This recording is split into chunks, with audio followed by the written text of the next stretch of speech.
climbers to the castaway, to the midnight riders, to the spark igniters. I am on my way. Let it be said and let it be known, he who is free is never alone. The path before us, the world behind us, I'll wait for you there.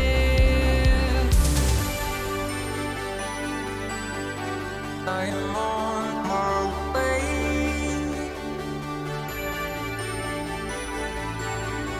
I am on my way. To the lost ark raiders, to the lion tamers, to the stowaway, to the white tide chaser, to the black flag raiser. I'm on my way. Let it be said and let it be known, he who is free is never alone. The path before us, the world behind us, I'll wait for you there.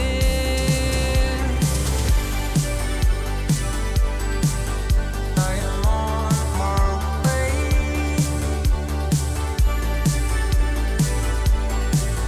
I am on my way.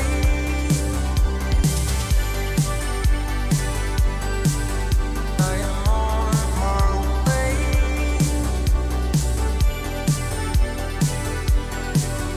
I am on my way. There's a song that sailors know, lost, alone, and far from home, with golden galleons, golden guns to find their place under the sun. There's a song on the Sahara wind that lifts you to your feet again. The dances on the clockwork stars that pulses through a beating heart. Way.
Oh no.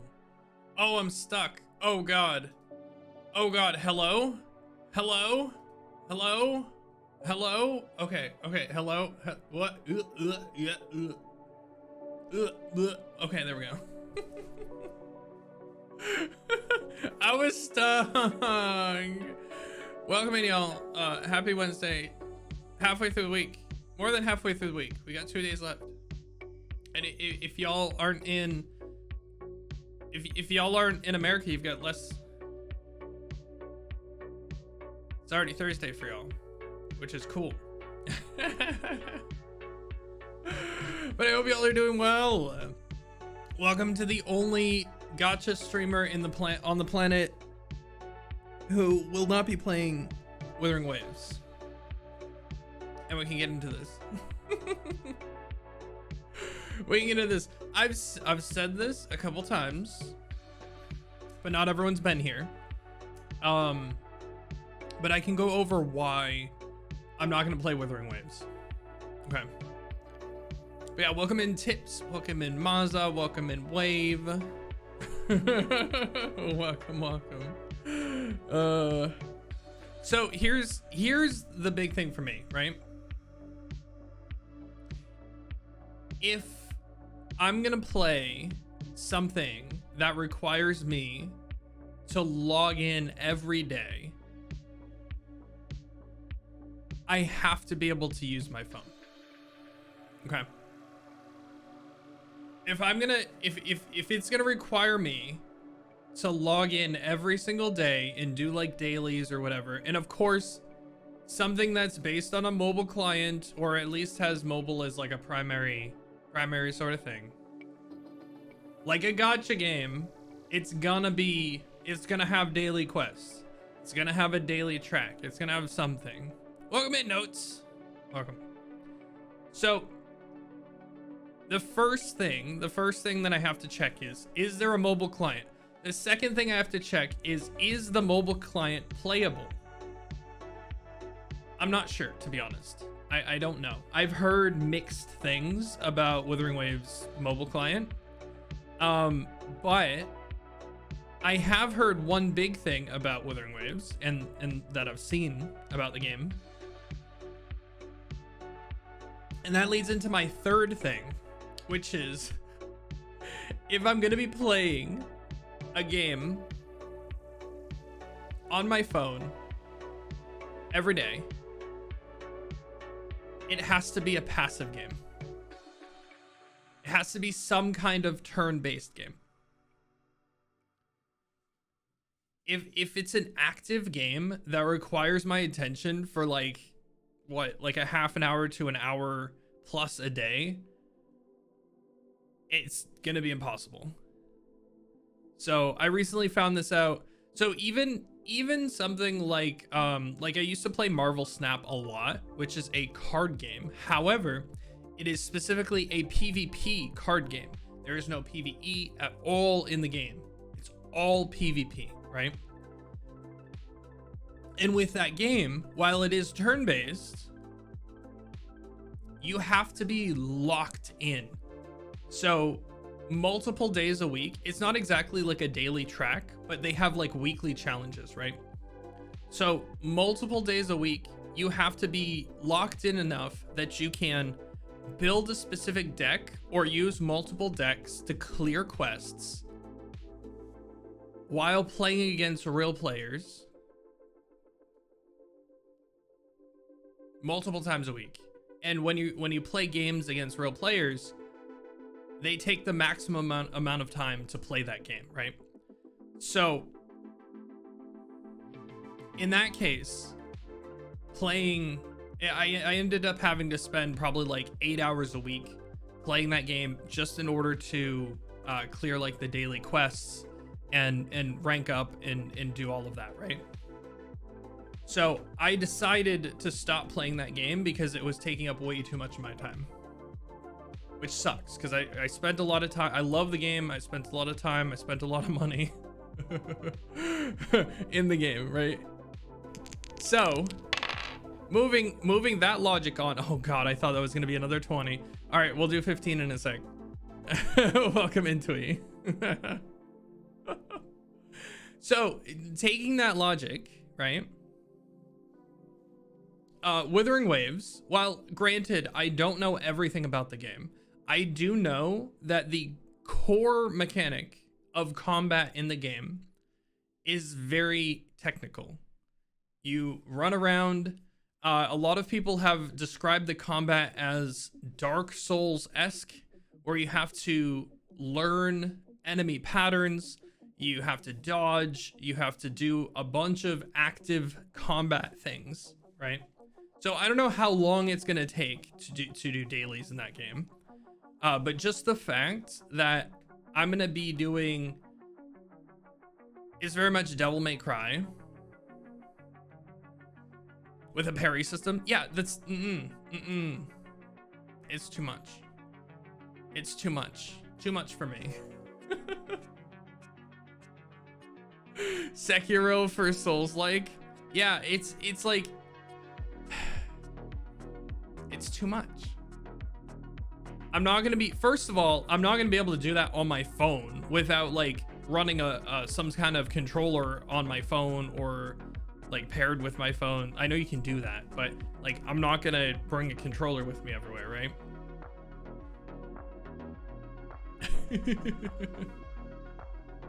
Listen, I've played, okay, so the Devil May Cry, closest game that I've played to Devil May Cry was probably Metal Gear Rising, which again, it's like, it's that same style of combat, right? Where you have to dodge, you have to plan your routes, you have to do a bunch of stuff. And that game took me like, I don't know, 25 hours to complete. But if you have to do an hour of that type of combat every single day for the rest of your life for this game that you really like, it's too much. On your phone, too much. Welcome in, Soup. But yeah, so I don't know. That's the reason I weighed my options, and like one of the reasons why I didn't play Genshin in the first place was it was just way too much content, way too active combat and that sort of stuff, right? Bloodborne on phone when right? I'll just take Bloodborne on anything other than the PlayStation, which is currently only on. I guess technically it's on PC, but it's what, still locked to 30 FPS, right? So it's not much better. In Genshin, dailies take 10 to 20 minutes. Yeah, just because you've built up to the point, right? Where it takes that long. Yeah. Don't know how y'all got me to play Star Rail, but this is it for you. Yeah, I mean, so, and that's the other thing, right? If I'm gonna play another gacha game, right? If I'm gonna play another mobile game, like I already have Fate Grand Order, which I've been playing for almost 5 years now, which is very much a turn-based, very easy pick up, put down sort of game. They even Fate Grand Order just introduced a thing where if you can't play like a day, you can put all of your rechargeable currency, your AP, into a certain consumable. So you just like, you save it for another time, which is it's really nice. It helps when you're super, yeah, this is about WoA.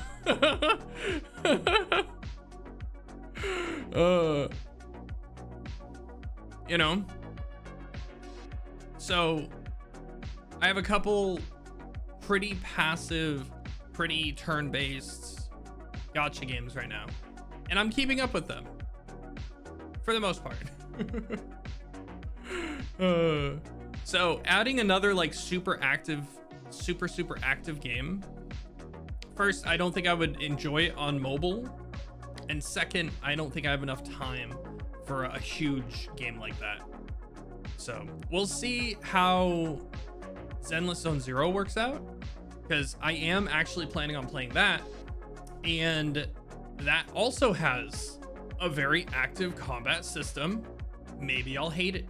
I haven't been able to play it on mobile yet, mostly because the betas, the beta for that game that I got into, it requires you to link your Google Play account, and the way that I have my phone split between my VTuber accounts and my IRL accounts, I couldn't install the beta version of it as a virtual app, so it's really frustrating. Yeah, so that's the other thing, right? ZZZ is time to get 2 phones. I know, right? Technically, I guess I could, but there's no way. I already have a very large phone. There's no way I'm gonna carry around 2 phones with me. But yeah, Zenless Zone Zero is very much like instanced combat. So it's not exactly like an open world where you have to like travel all around. It's definitely like, it's got like a heavy puzzle focus as well. So I think it lends itself a lot better to a mobile game. But maybe I'm wrong. Maybe it's pretty bad as a mobile game. We'll find out. Dad arc with the 2 phones. What do you mean dad arc? That's just like anyone who's like a manager at a company nowadays is gonna have 2 phones. Is gonna have like a work phone and a personal one, right? Like manager or up. I used to be on call for an IT company, and I used to have 2 phones. That was fun. Correction, that was not fun. That was one of the worst jobs I've ever had.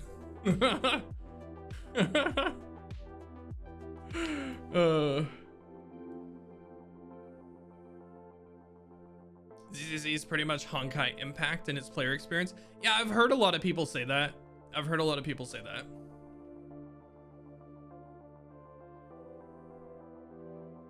Yep. Let me do my squats. We got 15 squats to do. I've got a really heavy hoodie on right now, so I'll probably heat up very quickly. So let's get these out of the way.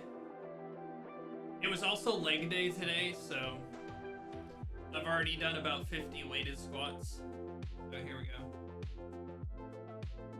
1, 2, 3, 4, 5, 6, 7, 8, 9, 10, 11, 12, 13, 14, 15.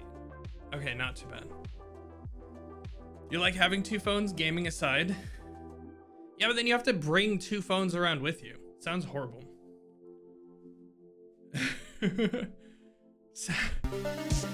Sounds really bad. What the heck is WOBA, and why are you playing it? I'm not playing it. Literally read the title. Welcome in, Kardesh.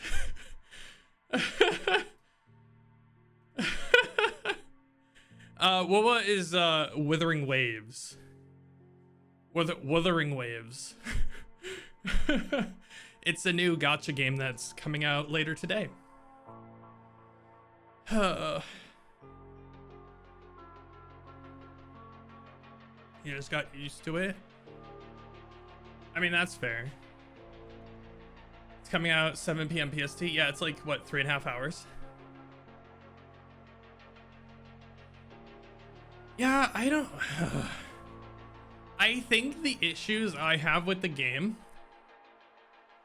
might actually be serious issues with adoption. But maybe I'm wrong. Maybe Tower of... I don't know. This Tower of Fantasy had similar combat, right? I mean, not like exactly the same, but Tower of Fantasy was an active combat game.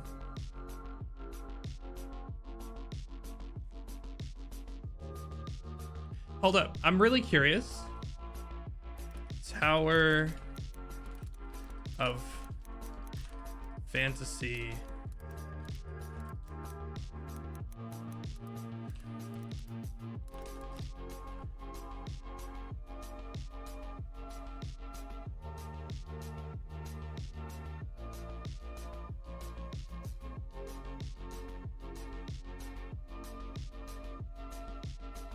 I'm looking. Does anyone have the numbers?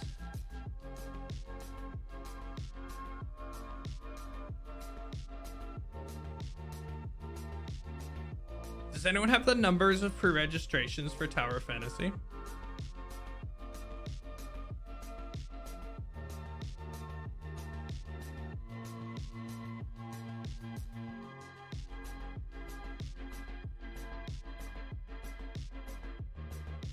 Wow. Never mind. Okay, so Tower of Fantasy was excited to hit 3 million pre-registrations ahead of launch. Tower of Fantasy hit 3 million pre-registrations ahead of launch. Wuthering Waves has hit 10 times that. They have hit at least 30 million. Wow. Wow. That's huge. Wow. Yeah, maybe I'm super wrong. But that's a huge number. Gambling addiction is real. I mean, Tower of Fantasy it was basically the same type of game, right? It was all gacha. There's a little bit of an active combat, mobile, PC.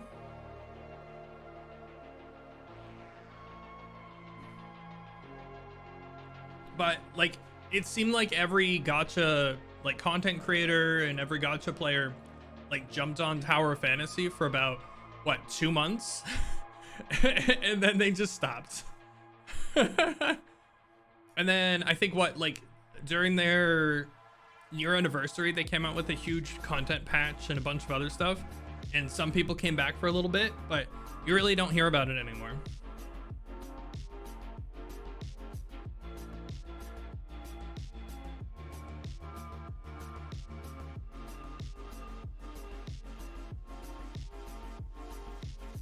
You don't like saying this phrase, but dead game.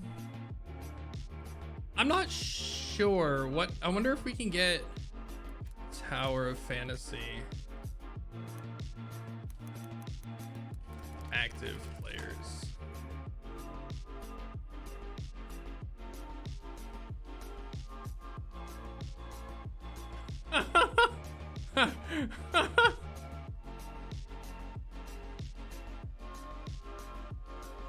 Wait, this can't be right.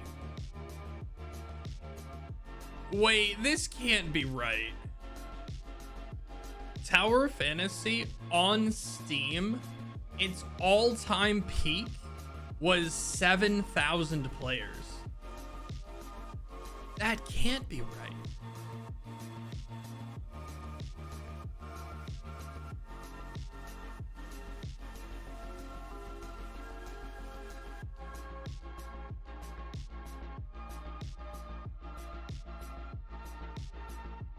Yeah, it was on the week of launch. It was 7,000 players on Steam. Of course, like, it's a mobile game. Yeah.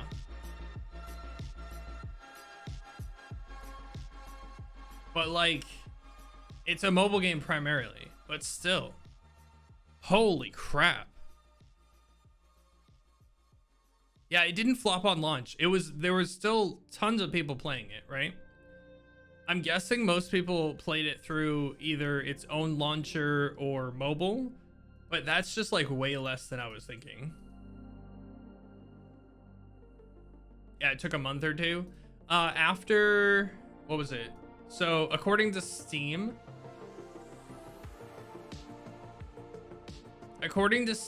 after the first 2 months, so by December, that number was like cut in half. And then it kept up about 3 to 4K concurrent for the first year. And then now as of April, it's the first time that their average players on Steam has dropped below 1,000 concurrents on average.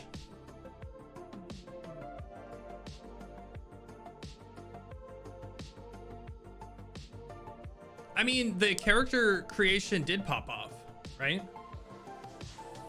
Like, that was all that I heard about the game, was people making themselves in the game and then having fun with it, right? But then I also heard that there was a lot of like skins, like was it like pre-configured characters that looked exactly like a lot of the VTubers and stuff. They were just like legally distinct VTuber skins.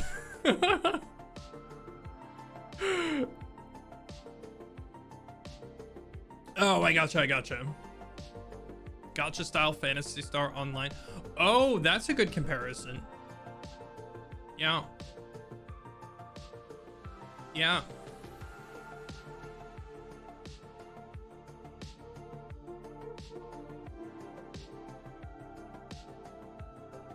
Let's see. Copper Rat, yeah.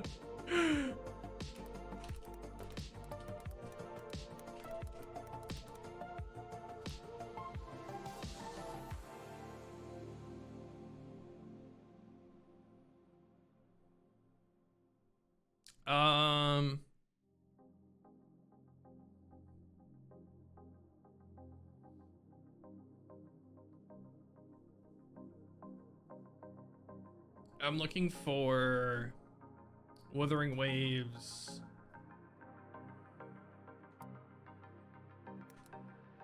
Pre-register numbers.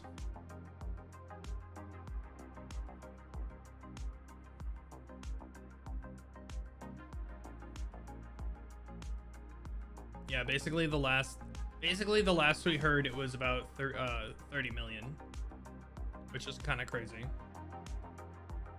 Yeah. Wow. Phantasy Star Online, the original, occupies number 2 spot in your top 10 favorite games. Dang, I never got the opportunity to play those. The original.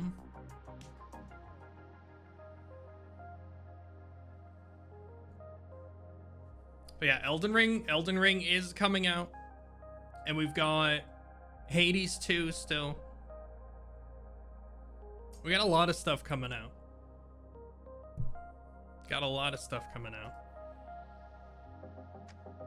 But yeah, so for us, the new trailer, it doesn't seem like they've lost anything.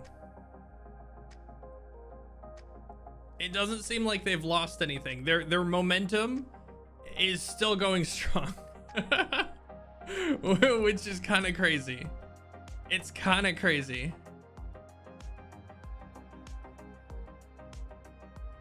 People are complaining about the price. I'm actually really curious how much gameplay we're gonna get, because I'm kind of under the impression that it will be very, very large.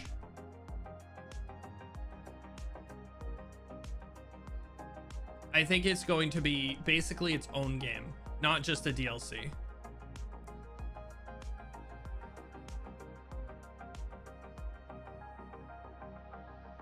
Yeah. Mm-hmm. It's what? Hold up. Store. You can't pre-order it yet, right?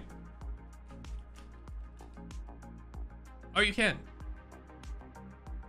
So it's $40 for the base version.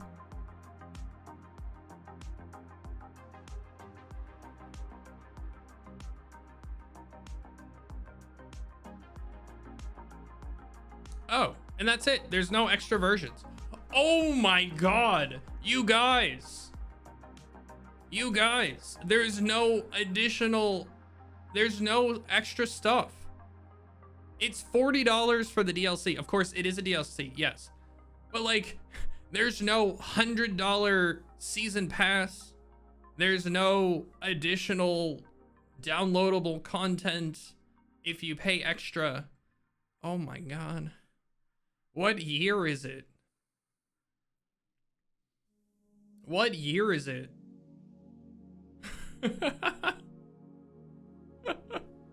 It's like when we got Brood Wars. Yeah. Yeah. Oh man, so we're there is a deluxe DLC edition. Where? It's not on Steam.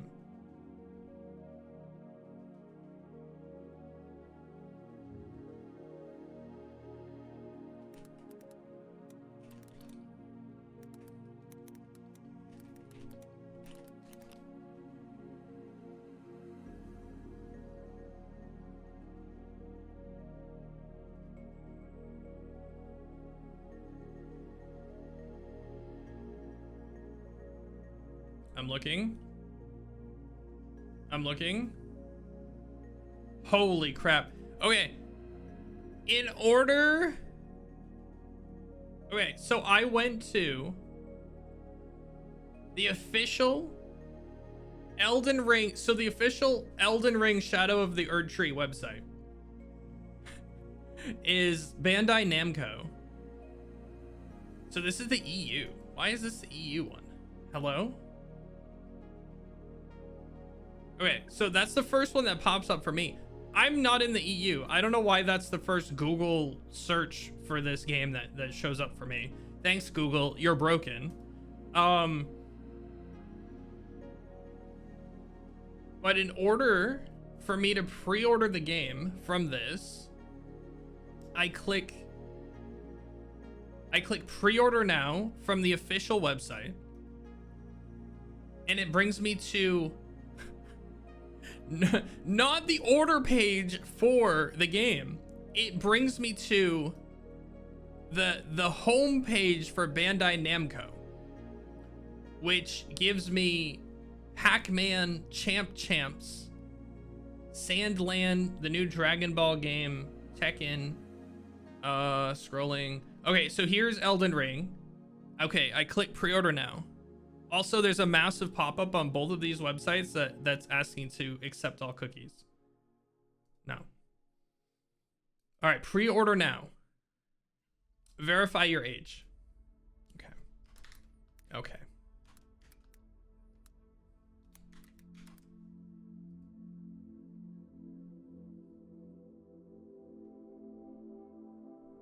Okay, here we go. Do you own Elden Ring? Yes.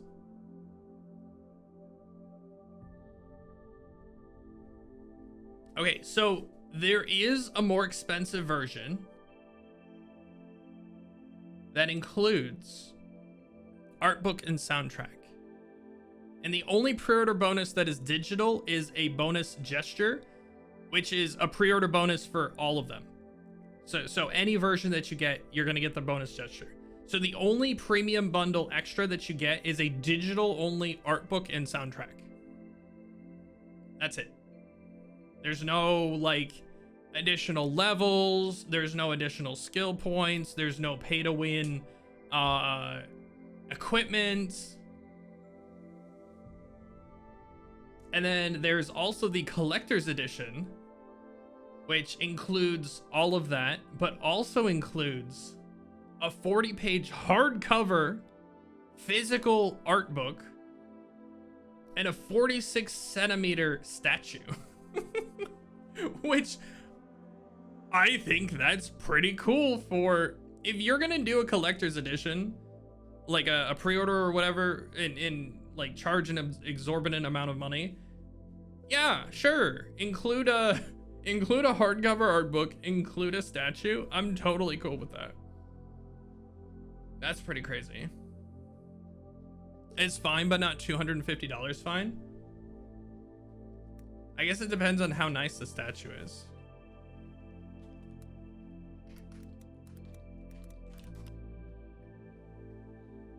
This statue is 18 inches. It's huge.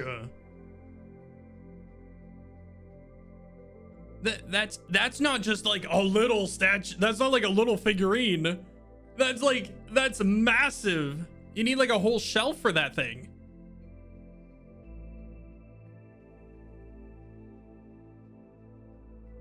Wow.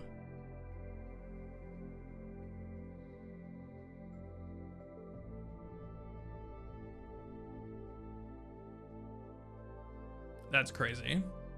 18 inches sounds average. Okay, buddy. Okay.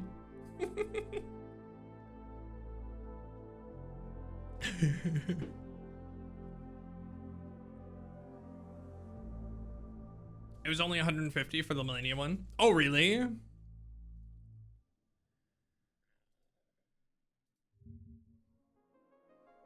Oh my god, they're asking me my birthday again.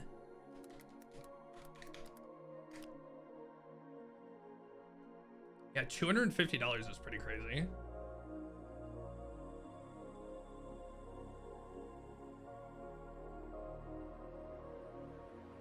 You think they could throw in the base game as well?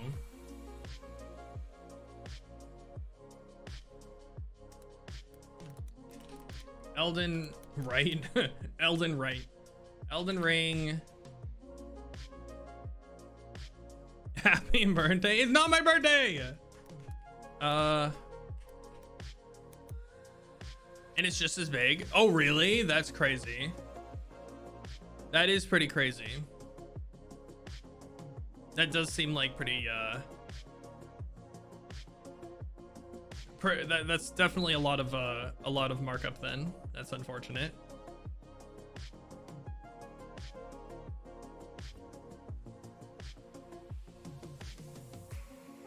I wonder if I can get...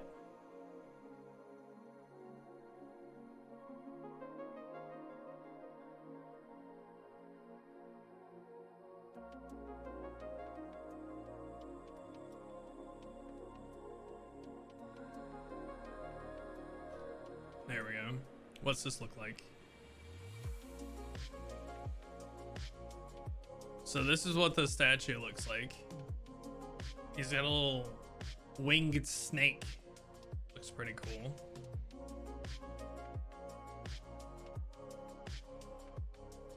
So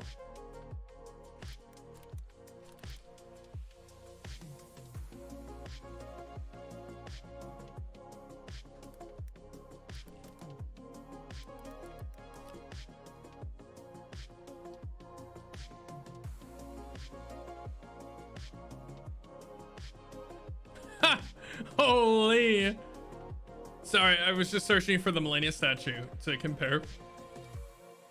And Bandai Namco is selling Arm of Millennia life-size replica for $460.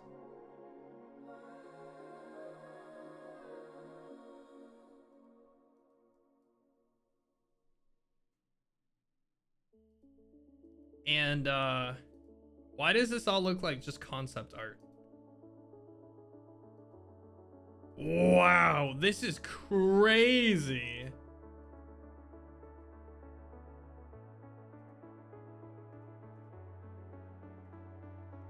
Sorry, this is definitely off topic. I'm just really blown away.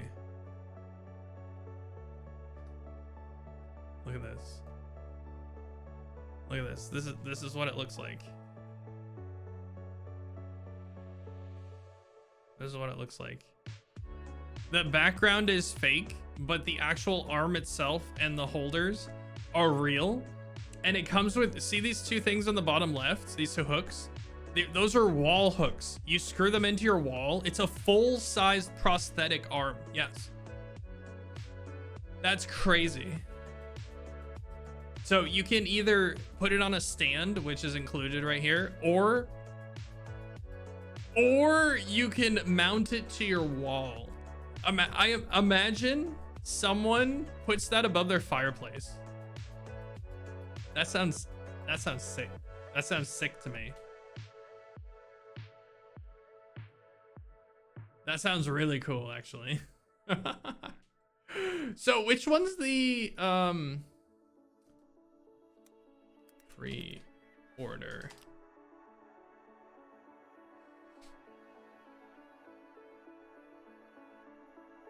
it looks like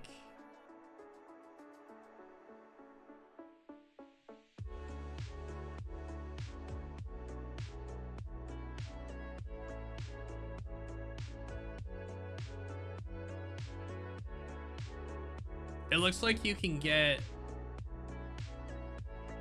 wait, that's 9. Hold up.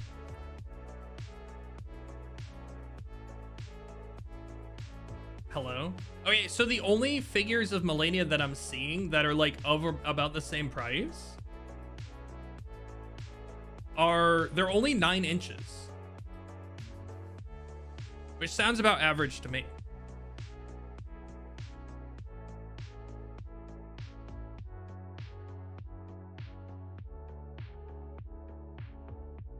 I'm trying to find it.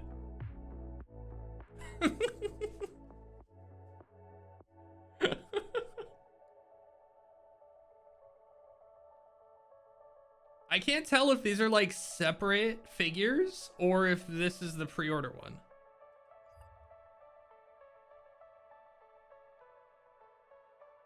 Cursed. Wawa. I went to a Wawa today. I didn't say Wawa, I said Wawa. It's different, Cursed.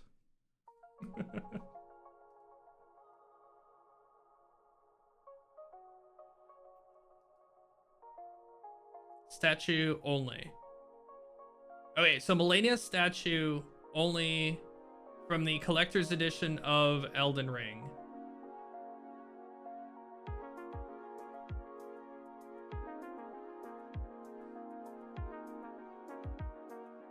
No regular game. Okay. Okay, so it looks like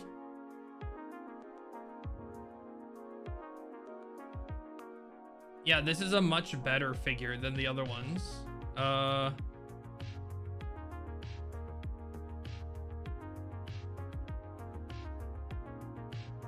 Here we go. Elden Ring Collector's Edition.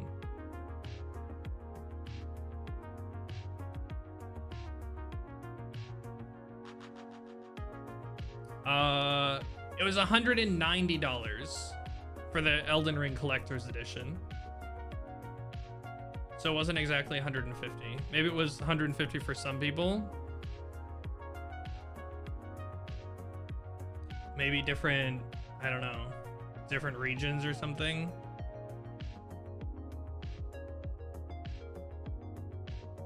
Nobody's saying how big the statue is, though.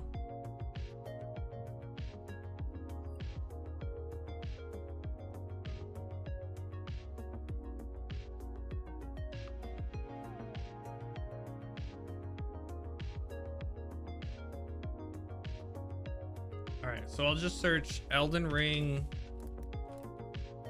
Collector's Edition.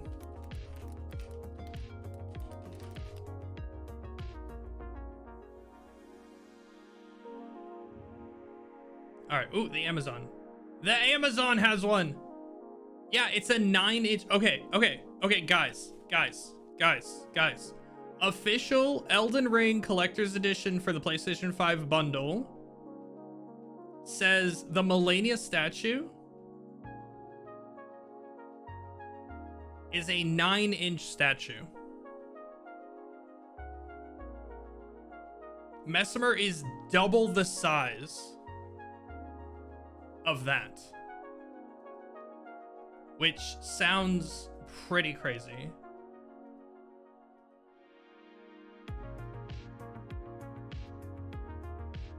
So having a higher price in any case, whether it's like 150 to 250 or 190 to 250, it makes sense, I think. But yeah, let's see.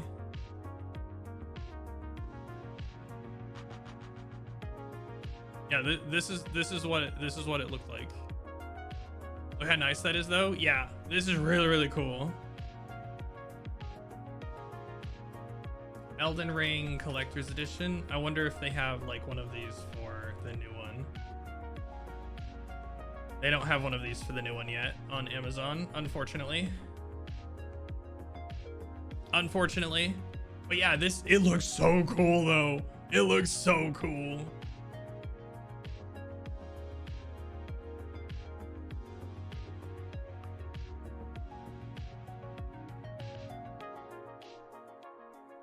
The box is a nice little backdrop when you open it. Oh yeah, that's true.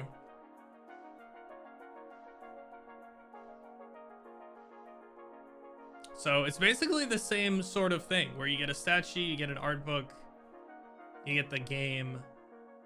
Interesting. Interesting. Aethel got it and showed it off. Oh, I love art books. I have a number of art books. The problem with art books is they look really cool, but if you don't have a coffee table, you can't really use them. Art books are meant to be like placed on a coffee table so you could flip through them every once in a while. But if you don't have like a coffee table or something, then they just sit on your bookshelf and you never look at them. And it's really sad. The red in the Mesmer statue is too vibrant. I agree with you. That was the one thing that I noticed when we were, when we were comparing the two. Back to the toy. Curse, are you okay? Are you okay? Wait, should I? I wonder if I have any art books that are like easily grabbable. Oh, put them next to the toilet. Yeah, you're right. You're right. I would hate to do that though, because my like basically any bathroom I've ever known without like a huge window or something, it just gets way too like humid in there to keep any sort of paper. Like any magazines or like books or anything that you would put in there, they would just get ruined after like a couple months. But poo particles. Long story short, you're playing the F out of Elden Ring DLC. Might have to neglect gacha games for it. You better still do your Star Rail dailies. I'll come after you.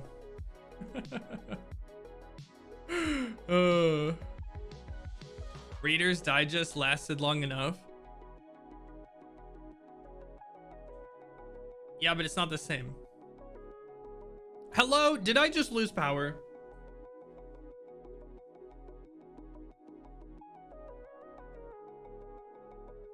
No, I'm good. No, it's just my APC was testing itself. Wait, still good. So we found out, so anyone that wasn't here the last time that I lost power, we found out that because I'm so smart and thin and did good prepping, I have a battery backup on my desk for my PC and my monitors and all of that. I also have a battery backup on my network equipment. So what happened last time I lost power was I lost power and I didn't even know. And it was about 5-10 minutes into me not having power that I started getting warm because my ceiling fan had turned off, and that was the only indication that my power had gone out.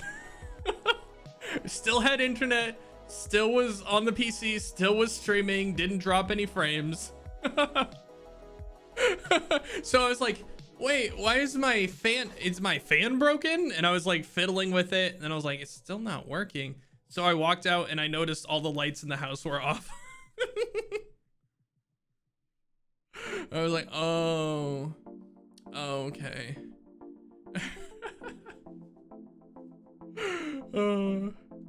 So when I looked at my battery backup after that, it said that I still had 10 minutes of battery life. So however long it lasted, when I didn't know that the power was out, plus 10 minutes. So I believe I have like cheese. Okay. I believe I have like 15 to 20 minutes of just power outage, and I can just stream through, which is great. He believes he had cheese. Funny enough, no wait, I do have cheese. I was gonna say, I don't think I actually have cheese. No, I don't. I have some, I was gonna say, does anyone know him by his new name? No, nobody tells Stain. Nobody tells Stain, but I have a whole thing of low-fat cottage cheese in the refrigerator. If any of you know VTuber Stain and want to scare him, just show him a picture of low-fat cottage cheese.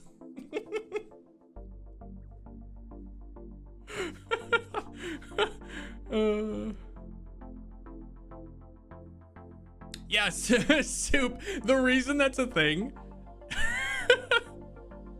Soup, that started from Notes' stream. Notes had that as like a 100-point redeem on her stream, and she was playing a scary game. It was like a horror game, and we just kept spamming the cheese. We would just spam the cheese like every minute or so, like just enough time for you to like forget that it's a thing and like get back focused into the game, and it's like cheese.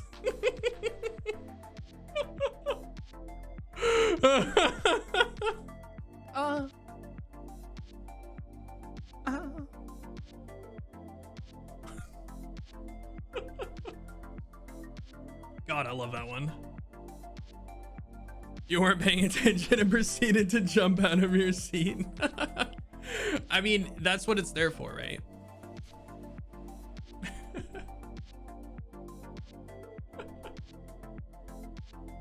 Wait, have you not seen the false one either?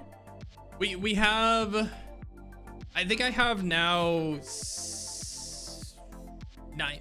I think it's like 85 clips. They're all very good. It will happen. It will happen. The false one is so good. I was there for that stream, and he was imitating.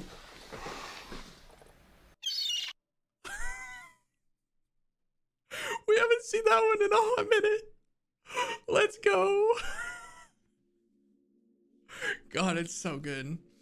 God, it's so good.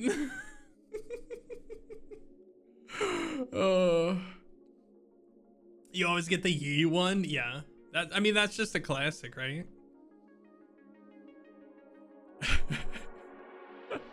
But yeah, I was at that stream, and False was talking about people. I don't remember what they were complaining about, but he was like, these people are complaining, and they're just like, I think he was like, they're just gonna complain no matter what happens about something.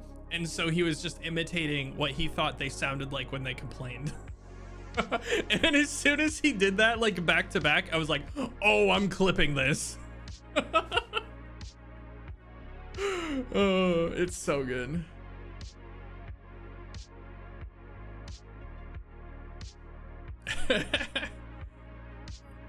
But yeah, going back to the Withering Waves, so I will not be playing the game. Whether or not it does well, like maybe in the future.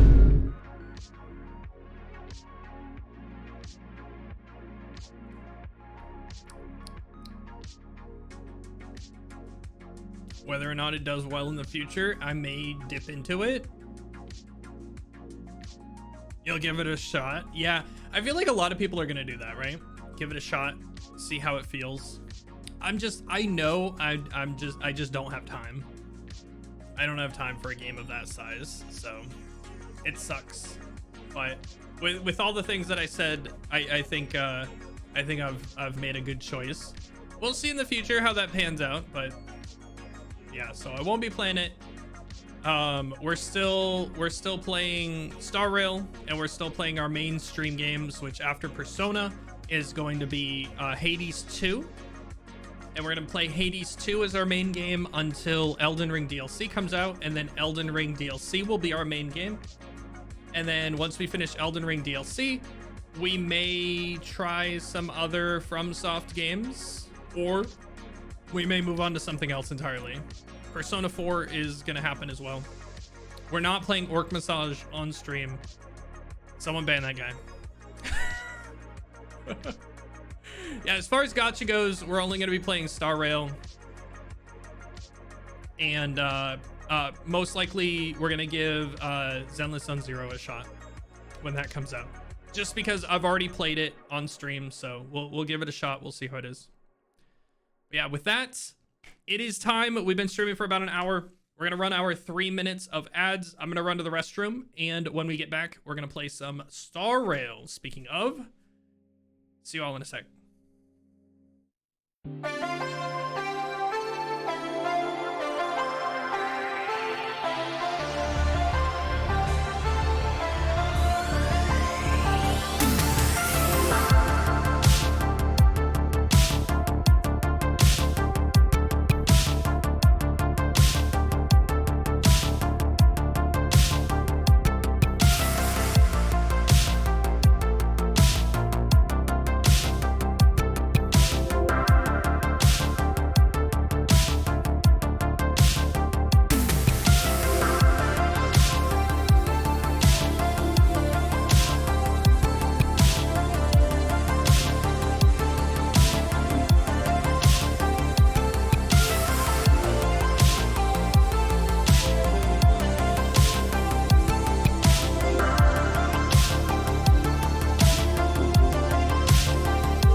There we go. All right. Sorry. I wanted to show off my Steam games and see maybe see if any like these stand out. I'm sorry. I'll play that. I'll play that as the next song. The next time we do ads.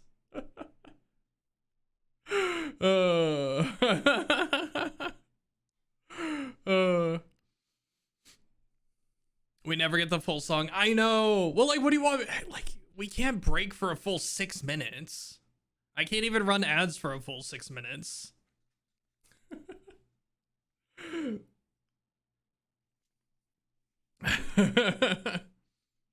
Okay, so I actually picked up 3 games today. Ignore these. These 2 are the new Chilla's art games. You can use it as one of the background jammers. Yeah, that's true. It's a little bit more of like an active song than to play in the background, but so Shin Megami Tensei Nocturne or 3 Nocturne is $10 on Steam, or at least was. Did I buy it? Was it this morning or was it yesterday that I bought it? I can't remember. But it's $10 on Steam. It probably still is. So so I bought it for $10. I might not play it. I've heard good things about it though. I figure since I'm such a Persona fan, this is, I don't know, the HD remaster I've heard is pretty solid. So you're curious if you ever play rhythm games? No, because I suck at them. I suck at rhythm games. Adult Persona, yeah, that's what I've heard, that it's a lot more hardcore. A lot more hardcore than Persona games, which could be fine or not. But I wanted to have it just because I've never seen it at $10 before, the remaster. So anyway, what else do we have here? Well, you already know these. We've already played these. Ignore this. This is what is it? I won't be playing this one on stream. This is a visual novel from Natsu, the like Fate guy, the guy who did Fate. This is one of his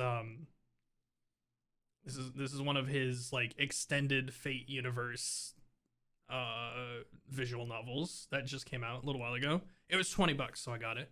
The whole Fallout collection, yes. Okay, so this game right here, Killer Frequency, very, very good. Very, very good. I want to play this on stream sometime. I've watched somebody play it. It was very, very entertaining, and I definitely think it's a cool little story game.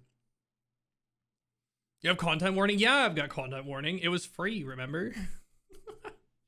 If there's any like party game or whatever that is free for any point, or like $5 or less, I most likely bought it at that point. That's the only reason you have it too. Yeah. But yeah, we were talking again, I've got the entire Fallout collection, but everyone's pretty much seen like the newer Fallouts. So I was thinking that maybe we could try playing through older Fallouts at some point, because I have lots of really good memories of Fallout, the original, and Fallout 2. So these would be really, really fun to play on stream, I think. Yeah, content warning. We've played Balatro before. Again, this was meant to be, I haven't really I haven't been in a great headspace to be streaming like 5 days a week like I was like a couple months ago. But this is definitely an off day stream game. I really enjoy this. Control Freak, we also played this on stream as an off day. The Exit 8. This is not a Chilla's art game, but it is very similar to a Chilla's art game, and I've heard a lot of good things about it. It is a basically it's a horror game or a suspense game. Definitely want to play this at some point, but again, I think we're gonna save it for October. There's a bunch of scary games that I want to play, but I'm gonna save it for October. It's very good. Sam, welcome in. Yeah, I've seen a bunch of people. I've been able to not spoil myself, so I don't know exactly. I don't even know what kind of game it is.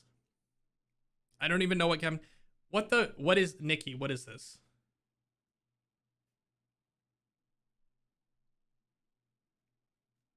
A classic spooky game. Did you just send me a game, Nikki? The Evil Within? Is this something? Is this something that's a good game? Is it a good game?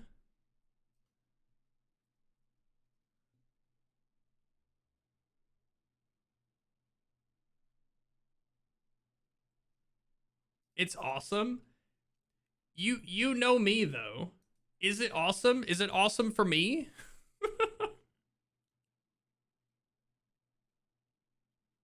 Is this something that I would play? Has Alan Wake vibes? We'll get there. We'll get there. This game. I appreciate it, Nikki. We will add that to the list of October-ish games. We'll see how many games we can get through in October. I'll add that to the list. Objectively, yes, a good game, but is not a chill game. Yeah, we've played a lot of scary games for October. We usually every year we've taken at least a month, and we play as many scary games as we can. So if y'all say it's a good game, we can add it to the list. So Presence's Dark Awakening is a scary game. It is it's more like an adventure as far as I can tell, or like a puzzle game. I watched somebody play it on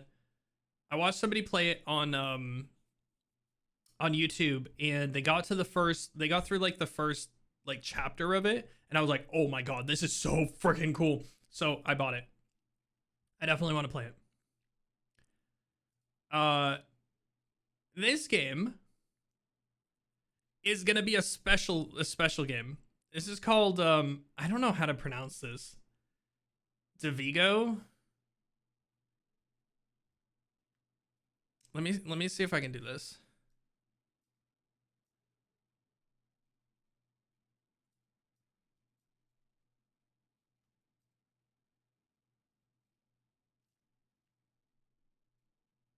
Does it just shows updates. So there we go. So this game is a VR versus PC game that I've had in my back pocket for a while. And it's literally like a streamer or somebody who has VR has the base game. You purchase the game if you have VR, and you're a giant head with two hands, and then 4 other people can play for free, download for free, and they jump around and try to beat the giant head guy. Look at this. Look at this.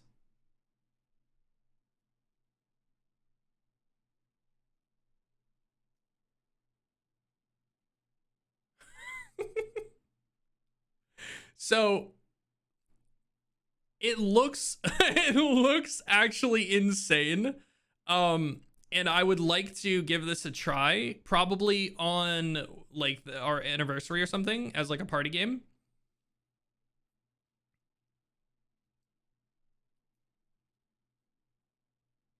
I think that sounds really, really cool. But you can play up to 5 people.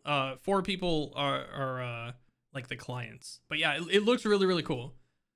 It might not be really crazy, but it does have very, very positive reviews. Not many people have played it because obviously it's a VR game, so not a lot of people are going to have it. But I thought that it was pretty cool.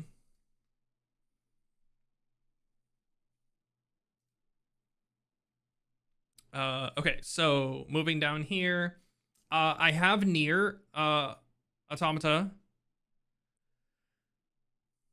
I do have Nier.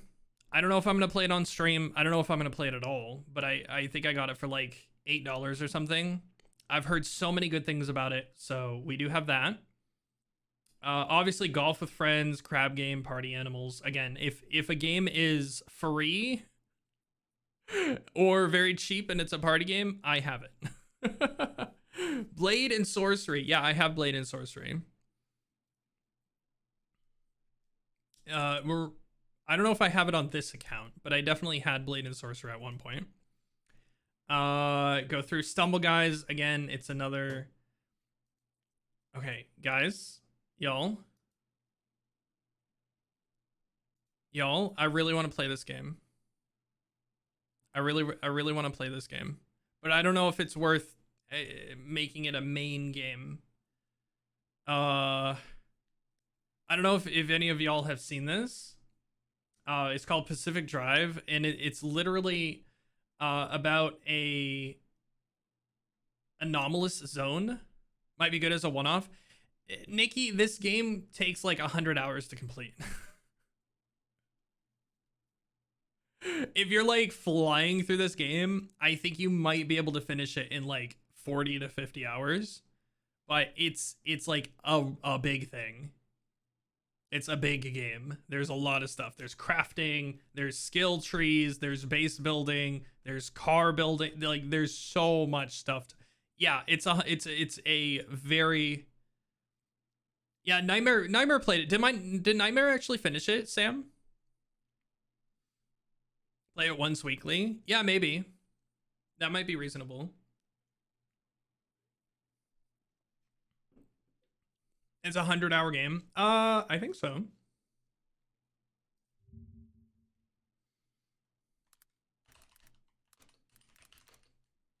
How long to beat? Let's see what people say. Okay, so if you're blazing through and just running through the game, people say that it takes about 20 hours to beat. I don't believe that, because I've watched multiple people play through this game, and their videos added like end to end are much longer than this. And if you're looking for 100% completion, they're estimating about 45 to 50 hours. And you know me, any estimation, if you're doing it on stream, you double it. Unfortunately.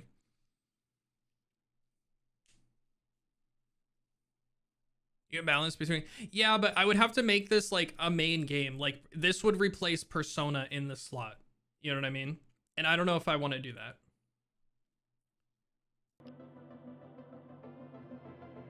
How long did it take us to beat Persona 5 Royal? It was 265 hours. All right, we're moving on. Oops.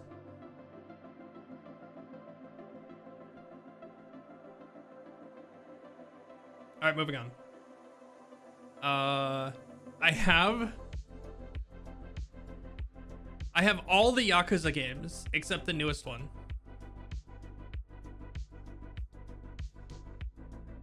I don't think we're gonna be playing these.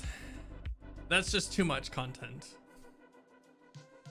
I don't think we're gonna be playing these. I think this is just like a me series.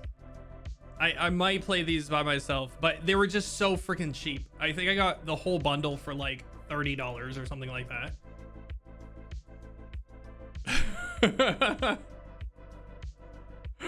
I mean, it's basically like a Persona game, right? It's that sort of game. It's just huge. It's just massive.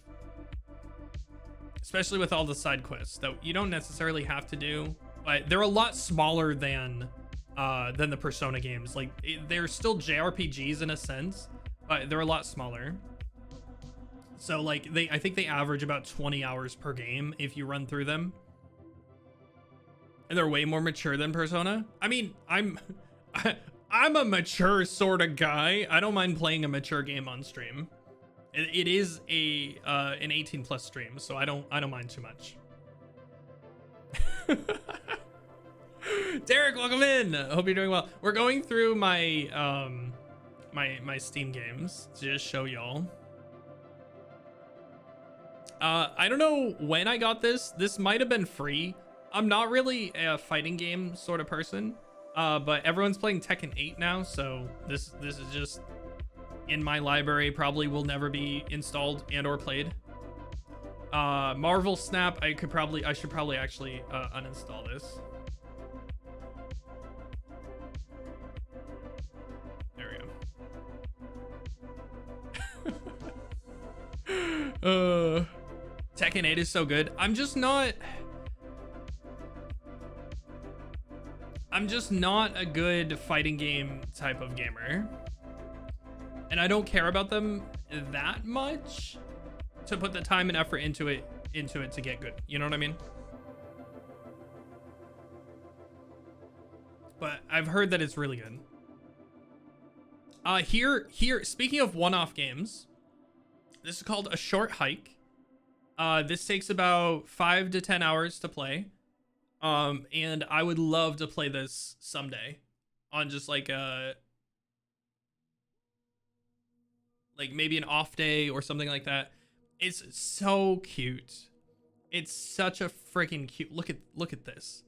Look at this. Look at this. It's like a little mini RPG. It's actually very similar to the Moomin game that we just played. It's very, very similar. But I watched somebody play this on YouTube and I fell in love with it, and I definitely want to play it. So, boom.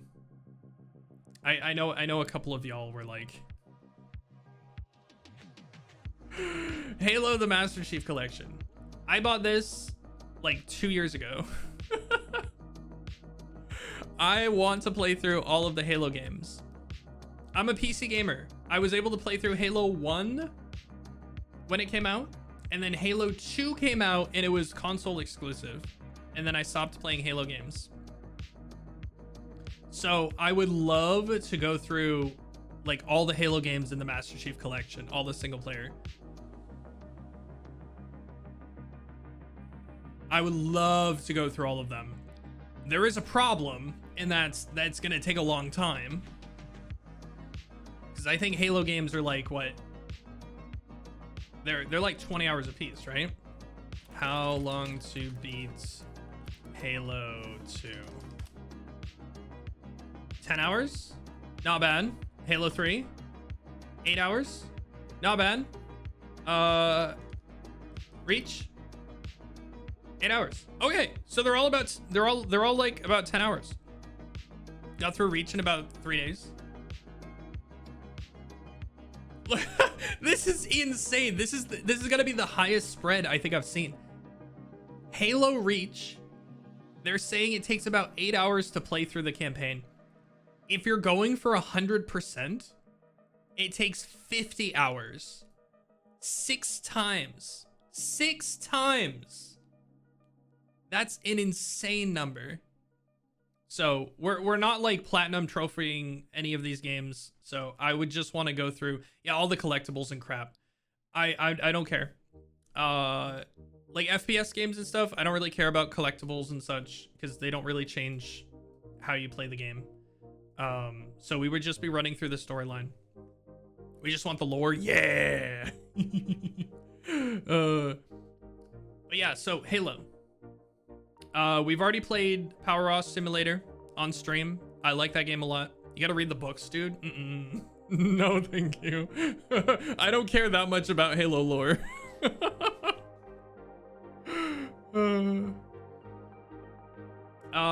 We do have a bunch of the Kidnap. I can uninstall that. We did play the Kidnap already. This is a bunch of Chilla's Art games. Already played the Kidnap, Parasocial, Night Security, Karaoke. Night Security, by the way, probably one of the scarier games that we've played from Chilla's Art.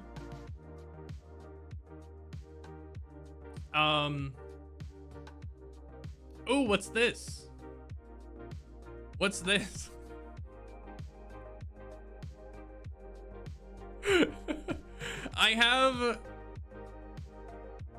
I believe I have it's buried somewhere in here, but I have Resident Evil Remake, Resident Evil 2 Remake, Resident Evil 3 Remake, and Resident Evil 4 Remake. I have all of them. So I don't know, there's only 2 here, but I do have all of them. Maybe we can do like scary fall or something, because I feel like we have too many games built up to do just 1 month of scary games.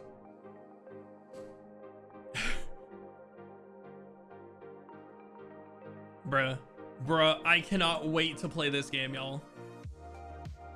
I cannot wait to play this game, y'all. We do September through November. I think that's probably what we need to do. So this is Japanese rail sim Journey to Kyoto.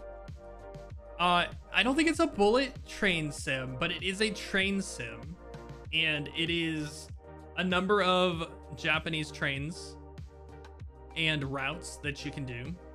And I feel like this is just a really chill game that we could do during a subathon or something along those lines, like a nice filler game that we can just chill out like late at night or something like that.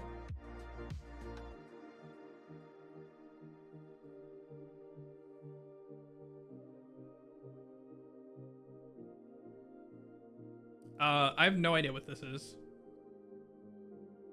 Oh yeah, I've got plans for this. That's not a game. Crab Champions. I've played this before with y'all. It's fine. It was okay. It was fun. It was fun to play with friends. Evil. Horrible. I will never play this. I will never ever play this game again. This was a nightmare of a game. I do not care. This is so bad. I hate the Among Us style of games, like the werewolf style of games, where like just in real life, like I'm a terrible liar. I hate it. I hate that sort of game. I'm just not good. Like I'll play it, but whatever. When you add in an entire video game where like game knowledge, it's not just lying and voice stuff, it's like game knowledge and a class system and like crazy objectives and stuff, it's so much worse. It's so much worse. Don't skip Jump King. We've already played Jump King on stream. It was horribly overwhelming. Yeah, I feel exactly the same way.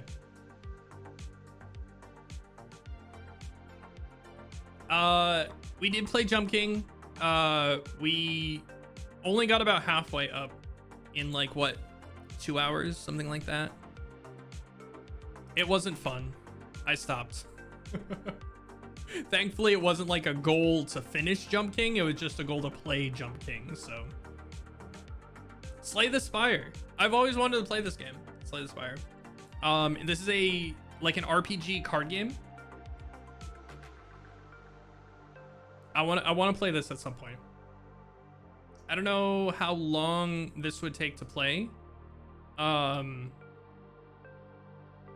Yeah. I've heard nothing but good things about it, so I would like to play this. Need for Speed Hot Pursuit is a game that defined my childhood. It's infinite play. Isn't there like a campaign though? I thought there was like a campaign with like bosses and stuff. You can beat it, but not really. Oh, okay. So it's like one of those games where you just like play through. Gotcha. We have ranged to Need for Speed. Yeah. So I think I got this for like $3 or something at one point. But Need for Speed Hot Pursuit was a game that I played hours and hours and hours. Ezra, welcome in. So I would like to see how the remastered version of it is. And then I got bullied. I don't remember who it was, but somebody bullied me into buying Titanfall 2. But I like Apex enough to know that this would be a really, really fun game. Derek, I think it might have been you. Somebody bullied me into buying this when it was on sale. Hold up. How long to beat Titanfall 2? It's only 6 hours? Huh?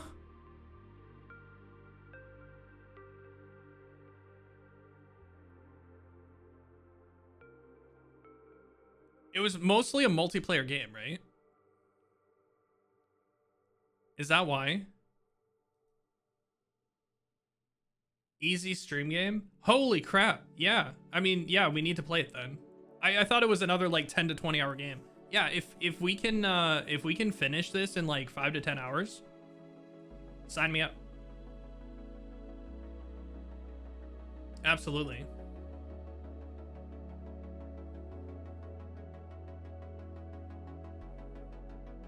It's easy like Halo. Sick. Nice. Yeah, that's pretty cool then. Cool. Let me not spoil things. Or Devil May Cry. Devil May Cry is a little bit longer, but yeah, I get what you're saying. Peglin. Have we played this on stream? I feel like we've played this on stream, right? Spoiler response. I'm pretty sure we've played this on stream. During the subathon, yes, thank you. It's not a game about pegging, okay? Okay. It's basically RPG Peggle. It's like if Peggle was a roguelite RPG.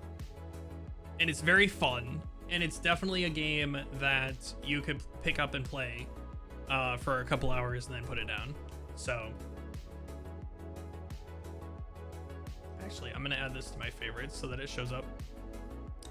Gumball Run, I've played with people. This is another fun game that's just like, it's just a really stupid multiplayer game that I've played with other people. It's just really dumb, but it's also fun. This one is also another fun multiplayer game that I haven't really played. Favorite JoJo part, Gumball Run, yeah.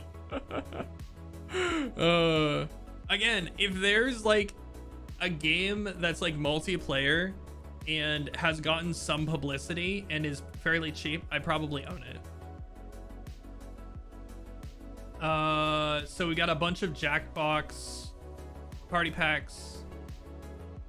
This one is a subathon game. This one's a subathon game. Yeah, you want those games, right? So here you go. Now let's see you clear them. So this game is basically somebody took all of those fake games from the ads. Like, you know, those mobile game ads that you see all over the place? Not so much anymore, but for the past few years, and made them, like, combined them all into one game. So I thought that this was interesting. It was just a couple bucks. So I was like really interested in this, but I haven't launched it. I haven't tried it. So maybe someday. Astroneer. I've played 7 hours of this game because I was watching, I don't remember who it was. I watched somebody play this. It was really an interesting game. It's like space Minecraft. Kind of. It's got little bits of like Factorio and that sort of stuff. Like it's like a base building sim with a little teeny bit of story built into it. But I played it for about, it was almost 10 hours, and then I kind of got bored with it. But it's still a fun game, but it's definitely not a stream game. Abzu, we did play this on stream, I remember. That was fun. We played it for like an hour and a half. Last summer. It's so pretty. It's so pretty.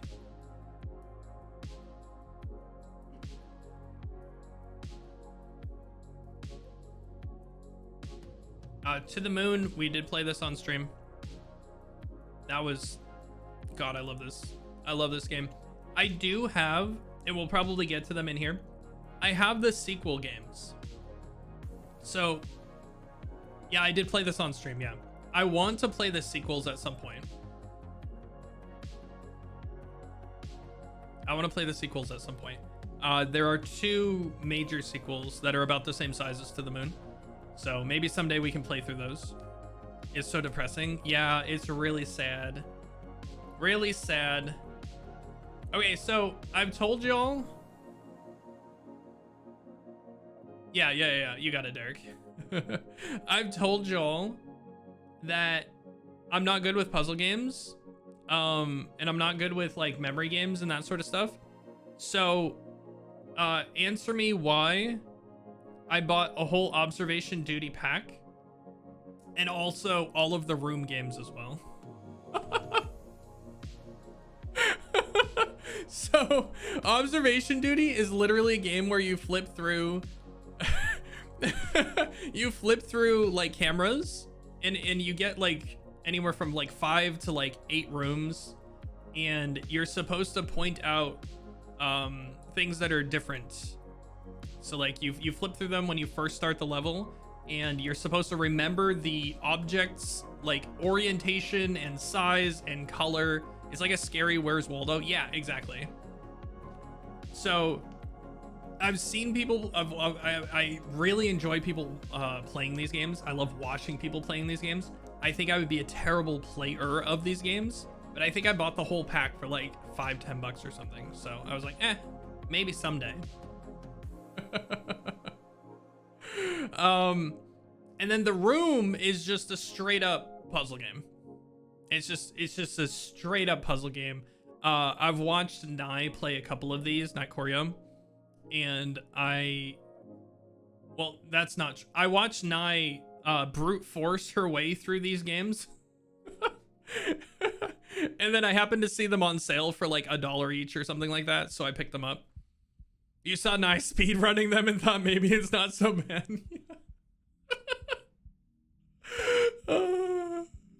She brute forces all of the puzzles. She's the type of person to just be like click click click click click click click click click click click click click click, and then she just happens to accidentally like click on something that solves a puzzle, and then the chat's like yeah, they're basically escape rooms, right?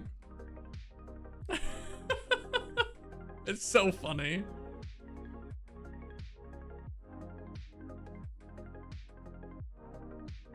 Gris. This is, I believe this is one of Serp's favorite games that I bought on sale because I know it's Serp's favorite game. I definitely want to play it. This is like a side-scrolling, very, very gorgeous game. Very, very pretty game.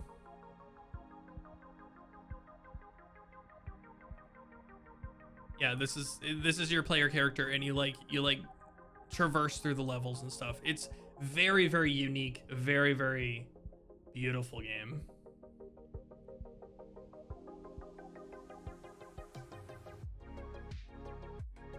You remember Nai playing Visage, and she solved the destruction puzzle through spam clicking. What else? Oh yeah, I've got Journey as well. So what was the other one? So this is very similar to Abzu. That's not true. It's like it's another like kind of abstract exploration style game, but this one actually has a story. It's like the precursor to Abzu. Same art direction, yeah. I've always heard these two mentioned in tandem.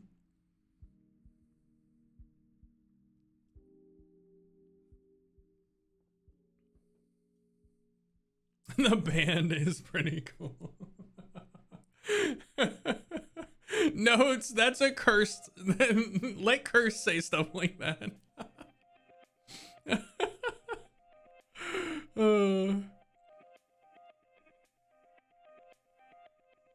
Slight bias to Absu and the wildlife stuff. Oh yeah, that makes sense. That's your one for today? Okay. All right, so I said I had all of these. Yeah, you meant the game music. Yeah. So I said I had all of these. I have Dark Souls Remastered. I have Dark Souls 2. I have Dark Souls 3. Now, we may attempt to play these. We may attempt to play these after we finish the Elden Ring DLC. We'll see. We'll see. I'm not sure if we will or not. But that's sort of what I'm leaning towards. No one can pay you to play Dark Souls 2 again. Well, we see Eggy Rage. You'll see. I've tried to explain this as well. So the problem with, first of all, the problem with Sekiro is it's never gone on a good enough sale for me to pick it up. Like, I've never seen Sekiro less than like $30.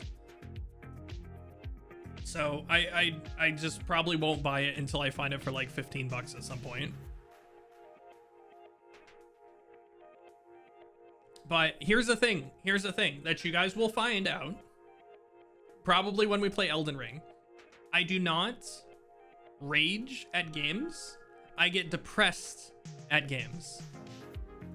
So you'll find out how, if we're gonna find out when we play Elden Ring DLC, if it's gonna be a good stream game.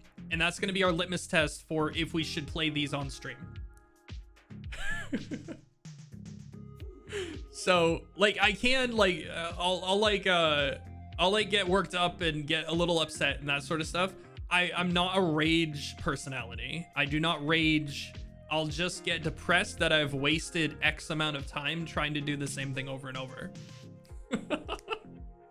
So that's like me, and we'll see if that translates to an okay viewing experience. Y'all will have to let me know.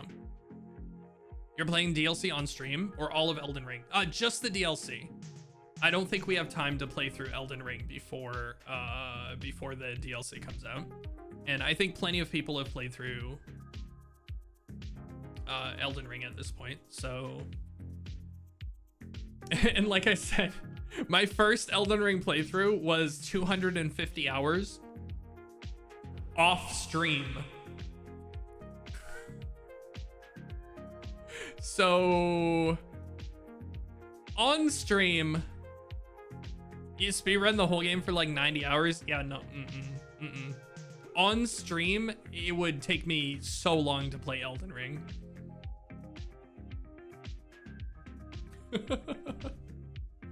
Oh no, I've played through Elden Ring. Like, I already have a save file. I've completed Elden Ring. I haven't 100%ed it, but I'm very close. Almost 100% of the game. Just skip all the side dungeons. Yeah, but it's kind of the type of game. It's almost like an RPG where like if you skip a bunch of content, it's just like it's really sad because you miss a bunch of really cool stuff.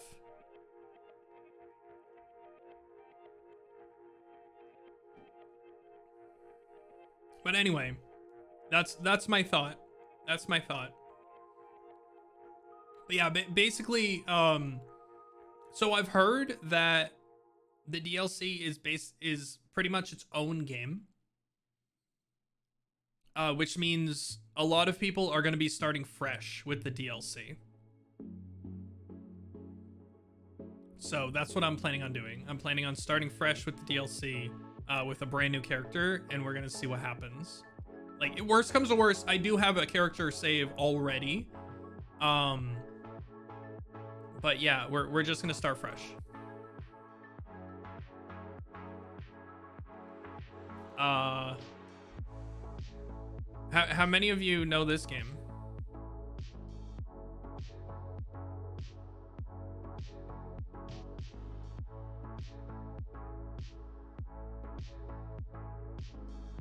I'm pretty sure there is, but I'm also pretty sure they're gonna give you the option to start fresh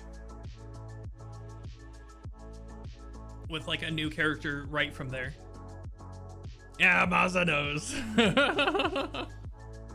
So this is an old point and click adventure game. If we go to the store page, I wonder if it shows. Yeah, this is what it looks like. Here we go. So it is a very, very old point and click adventure game. Yeah, I think this would be really cool. I remember my dad playing this game way back in the day. I've never played it.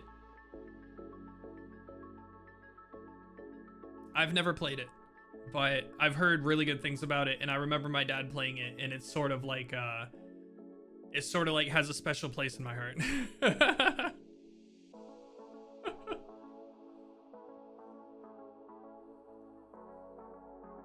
So someday we can play this. I'm pretty sure it's just like maybe a 5 to 10 hour game. All right, here's a nice short little game. Inside. Side scroller. I'm sure a lot of you have heard of this, but I just got it on super sale. This is another I think it only takes an hour or two to beat. So we could play this. If y'all aren't familiar with it, I think it'd be a kind of a neat in-between game to play. Inside and Limbo are classics. Yes, exactly. Speaking of.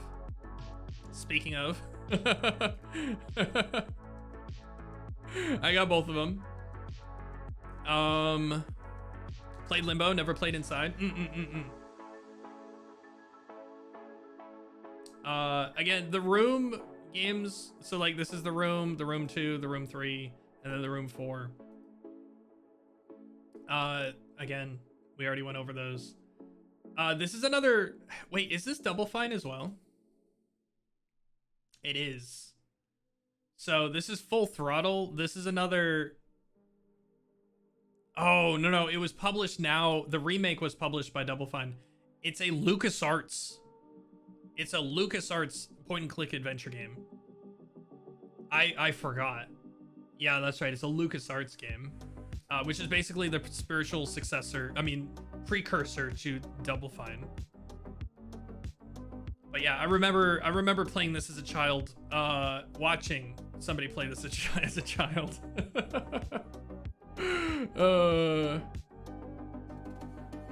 Yeah, they made so many good games back in the day. I just remember going into, there's this one point that's a core memory for me. You can go into a cave at one point. The entire game takes place on a highway, right? You're just driving from place to place. And at one point you can stop and go into a cave. And if you don't have the right equipment, it's fully voiced, by the way. You try to make your character go into the cave, and he's this real cool dude, and he just goes, "I don't spelunk." He's just like, "I don't spelunk." And then he leaves. So I just, for some reason, that one line is just a core memory for me.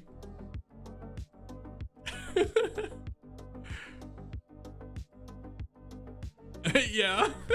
It's so funny. Boom. We have to play this on stream.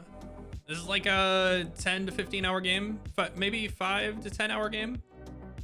Mirror's Edge.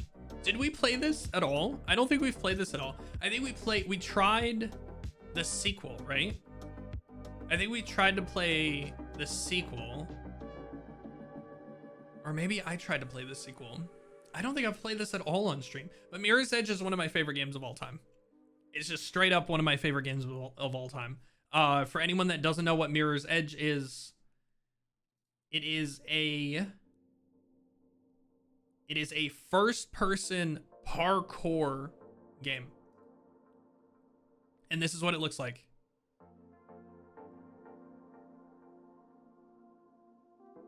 It is one of the best games I've ever played in my entire life. The sequel was okay, but the sequel did, they turned the Mirror's Edge really tight instanced gameplay, and they turned it into an Ubisoft open world mess of a game. You might get motion sick playing this game. It's not as bad when you're in control. It's not as bad. but I know some people do get motion sick with this game.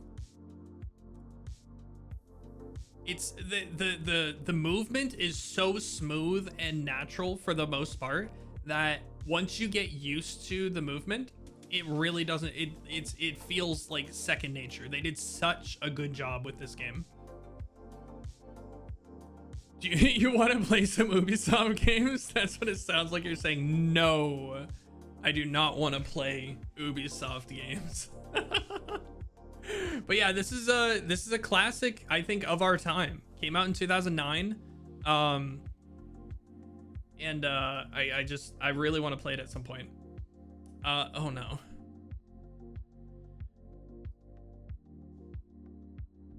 Freaking Dave the Diver. I've heard so many good things about this game. But problem, there's so much to do in this game. This is a, like, you could turn this game into like 100 hours of gameplay. So I don't know if I want to. I've heard nothing but good things about it, but I don't know if it's going to be something that we're going to play on stream. This might be an off-stream game for me. Someday I may play it.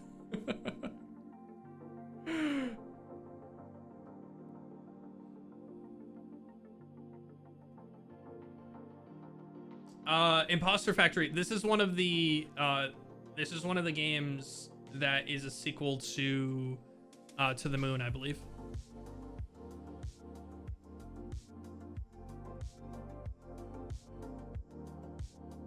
Oh yeah, this is the old Starship Troopers game. It looks like they're still updating it. May 6th. They still haven't released 1.0. It's just... Why? When did I play it? I played it June 24th, 2023. That was over a year ago. That's not true. That's almost a year ago. I almost said... When this was like everywhere, like our friend group was all playing this game, and they still haven't released 1.0. Just dumb. No, thank you. Not interested. The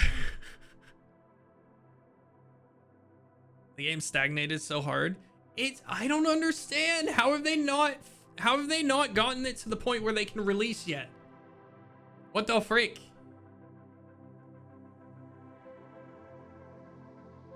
It'd be interesting to see what their stats are. Yeah, like literally almost all of my friends list has this game. Marbles on Stream, we've played that. Among Us, I'll probably never play this. Helldivers came out. Well, I mean, Helldivers just came out last month, right? So they had a whole year to fix up this game and make it a good game, and they couldn't. It's still a buggy mess is what I've heard. So it's really unfortunate. Squib, welcome in. Got it. I like that name. Squib McJib. We're going over, we're almost done with our primary game. We're playing Persona 3 Reload, and we're trying to plan out the next like few months of the next like rest of the year in games. So we're going through my Steam library to see what we want to play on stream. It's been like 2 or 3. Wait, had it been? I was under the assumption that Starship Troopers Extermination released like last spring. Has it really been that long? Yeah, it's been a year. It's only been a year. May 17th, 2023 was when this came out.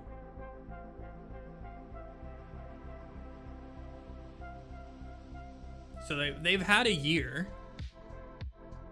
Oh, maybe they had like a pre-release sort of thing where like before it came to Steam, they had, I don't know. Last 30 days, they've had a peak of less than 800, but over 400 for average players.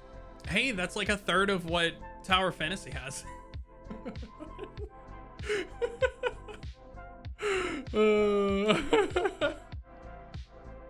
think they just tried to do too much with this. The base building part of the Starship Troopers game, it's way too much. I think it's way too complicated. Maybe they've changed it since last year, but when I played it, it was way too complicated, way too stupid, way too much to think about. And then you had to rely on like massive lobbies of people. If you didn't have a full lobby of people coming in, then you just like lost. And then if like a good number of people that you're playing with were new to the game, then you just lost. It was just really annoying. Tiny Rogues is actually a really fun roguelike game. Imagine it being a roguelike game. No one did their part, yeah. I've played this, what is it? I've played about 6 hours of this game offline. It's very fun. Like really fun. Like just a really solid game. It's kind of like if it's like a Binding of Isaac style game. But also kind of like what do you call it? What's the like HoloLive game? I'm trying to remember. It's like those games where it's like wave after wave, that sort of stuff. No, it's a lot more like Binding of Isaac. But I really like this game. I sunk a number of hours into it. I got addicted to it for about a week. But this is a good like in between style of game. All right, what else? We've got Metro. I don't remember. Vampire Survivor. Thank you. Yes, that's what I was thinking of. Loop Hero as well. Yeah, I think it's similar to that as well. This is an FPS game. I've heard that this is good. I probably bought it for like $5 at one point a long time ago. I've played some of the Metro games. Not the newest one though. Yeah, I've heard the newest one is like eh.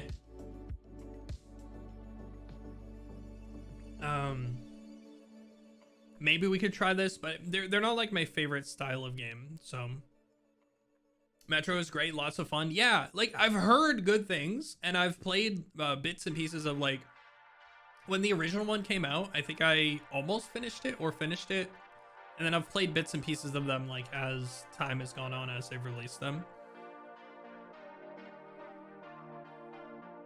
The new one is open world. It's not even Metro anymore. Interesting.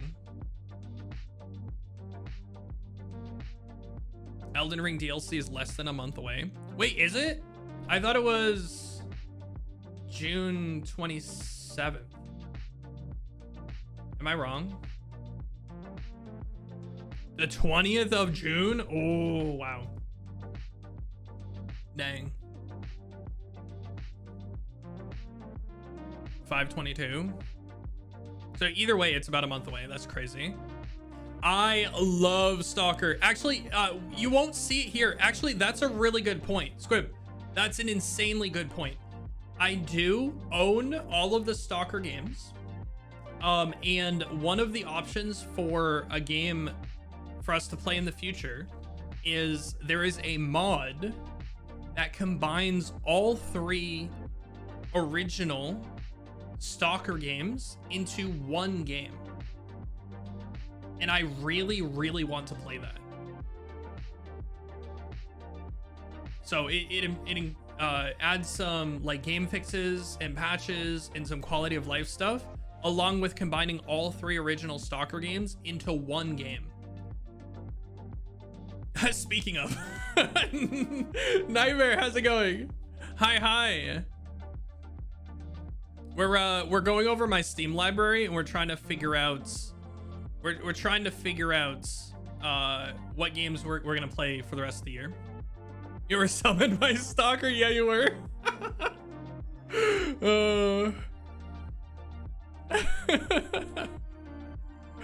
But yeah, we're one of the options that we have for like later this year is playing that mod that combines all of the Stalker games into one. I already have it downloaded. It's probably an old version by now, but I'd be very interested in doing that. I'd be very interested. That's probably like another 100-hour game though. That's probably like really a lot of content, so it would be a commitment. This game I own. This, oh wait, no, Bastion. Can help you mod if you need. Okay, sweet. That's good to know. I know you went through hell trying to get it to work for your stuff. So Bastion, we did actually play this on stream already. We already beat this on stream. I'm pretty sure it's up in the VODs as well. But yeah, this is one of my favorite games of all time. Very good game. Road 96, also a very good game. I enjoyed playing this game. Very good. Spiritual predecessor to Hades. Yes. You should play the Mass Effect trilogy. No.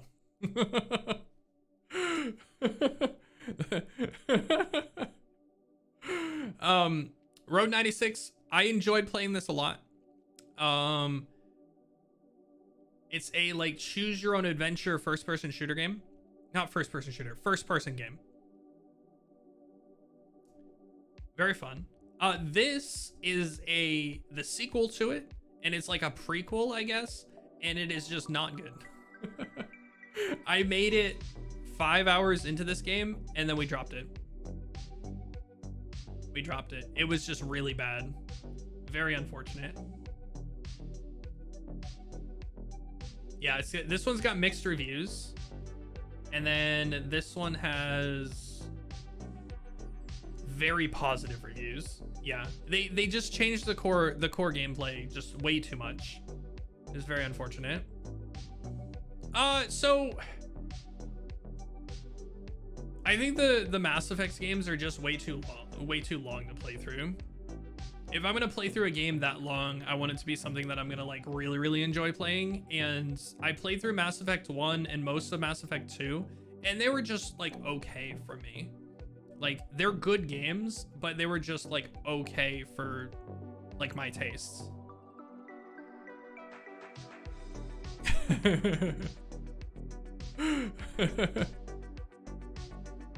Them's fighting words? What do you mean? They're definitely more YouTube style content. Yeah, I don't know how they would be on stream game. It would probably be fine, right? I don't know. You streamed them, they're fun to play. Khan has done it. Like, I'm not saying they're bad games. There are just certain things that there are just certain games that I don't really click with too much. And they are very long games as well. A lot of dialogue, a lot of stuff. So definitely not longer than Persona 5, yeah.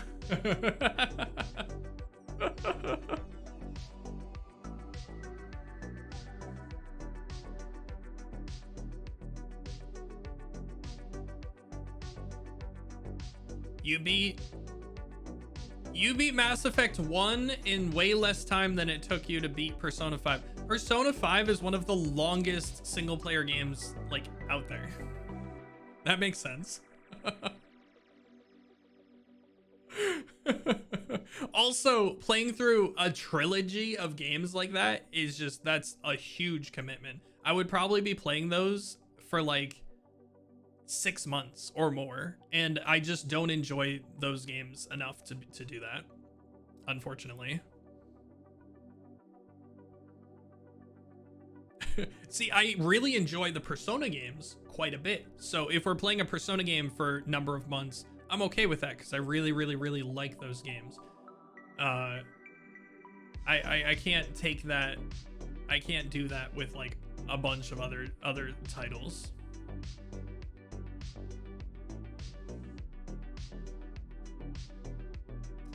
Ori and the Blind Forest.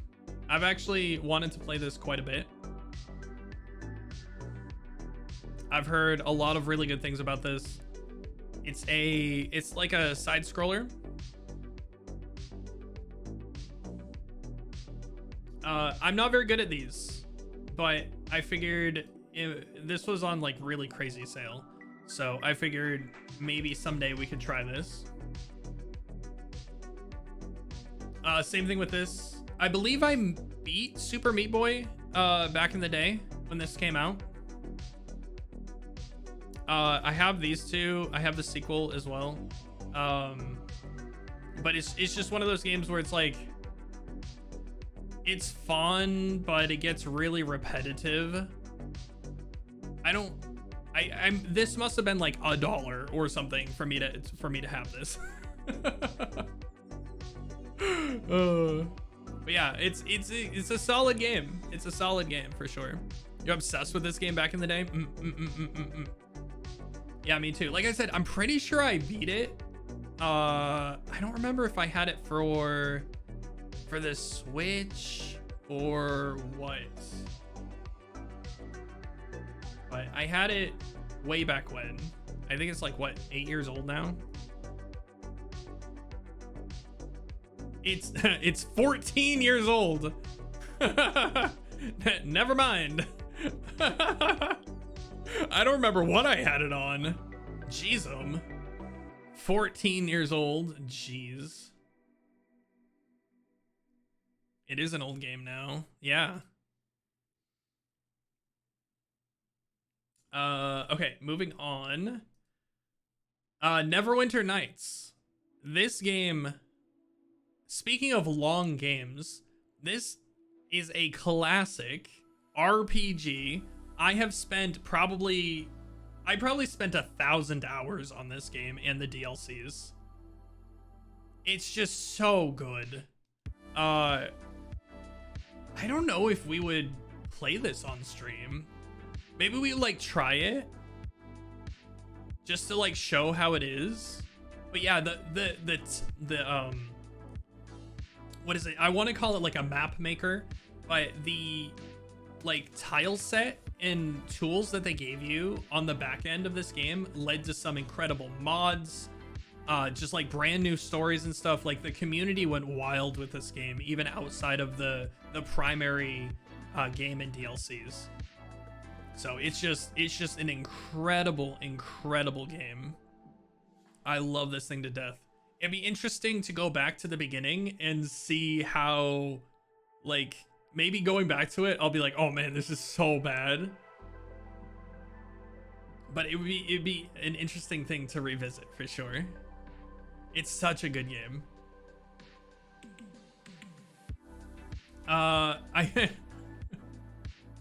For those that don't know, I'm a huge fan of One Piece, and this is one of the.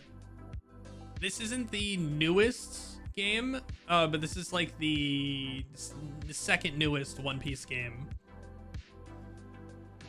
This is a huge game, and it's semi-open world, and it's like, imagine like a Grand Theft Auto game, but imagine like a Spider-Man game. It's basically a Spider-Man, like the new Spider-Man games. It's like those, but it's a One Piece game. And it is just okay. It's got mostly positive reviews. Came out about 5 years ago. It'd be interesting to play through this. But it is definitely a bigger game than you'd think, yeah.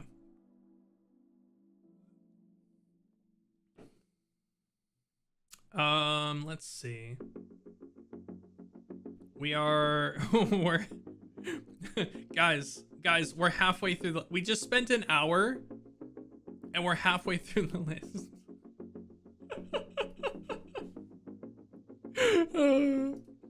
We played this on stream. It was incredible.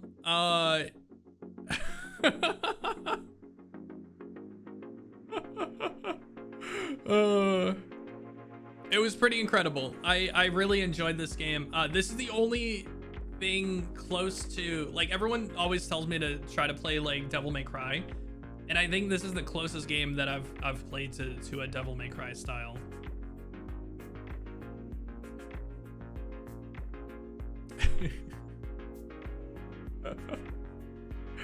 But it was really fun, and someday maybe I'll actually play the Devil May Cry games.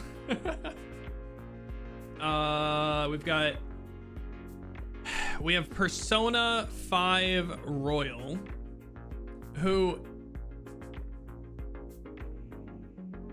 do you see this playtime? Do you see this playtime? Do you see this playtime? That is 330 hours.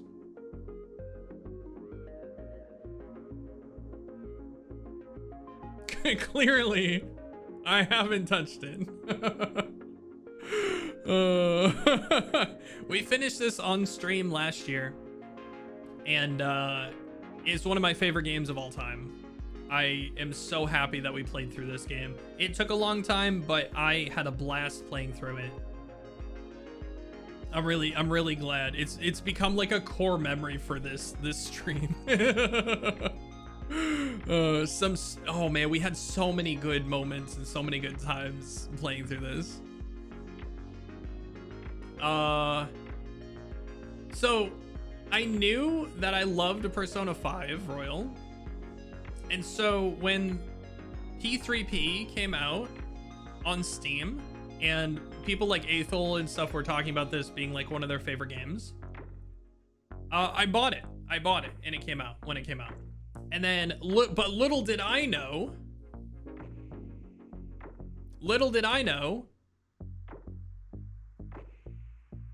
that this was coming out the next year. Little did I know. So we didn't end up playing P3P, whatever the crap re-release sort of thing that was. And now we're 166 hours into Persona 3 Reload.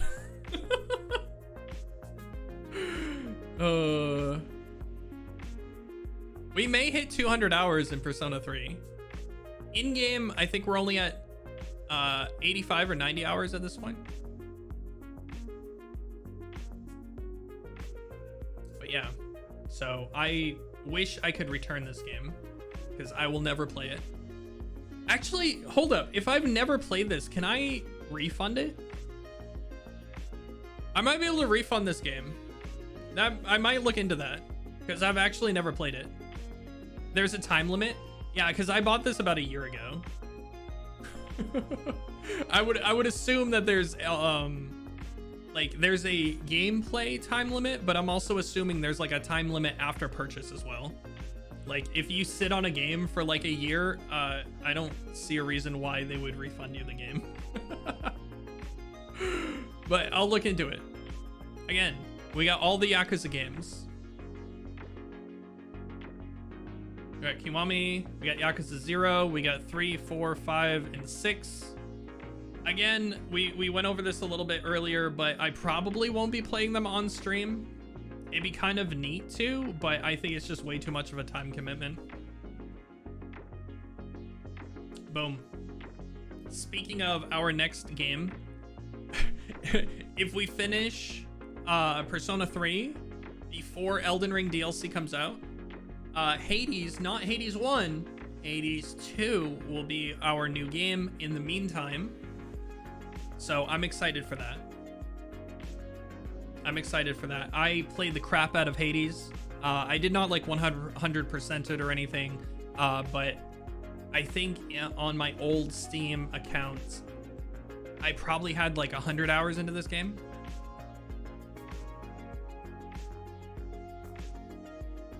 Ori, that's another Ori game.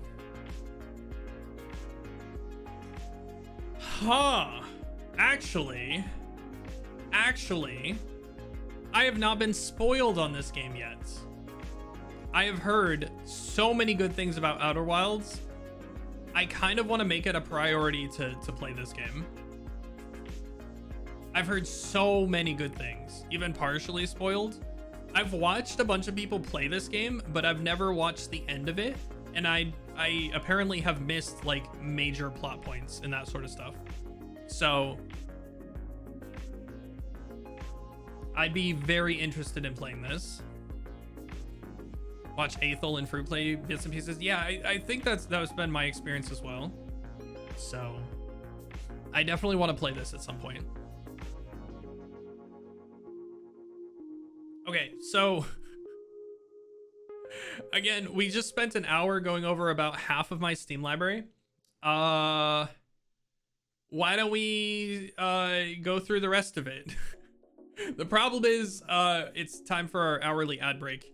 So we're gonna be gone for about 3 minutes. We have an hourly ad break for 3 minutes. We don't have any pre-rolls on the channel, but we just play some music. I use it as a break, go to the bathroom, that sort of stuff. So we will be right back after this, and we'll re-roll that as well.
like a gospel choir. If we live forever, let us live forever tonight.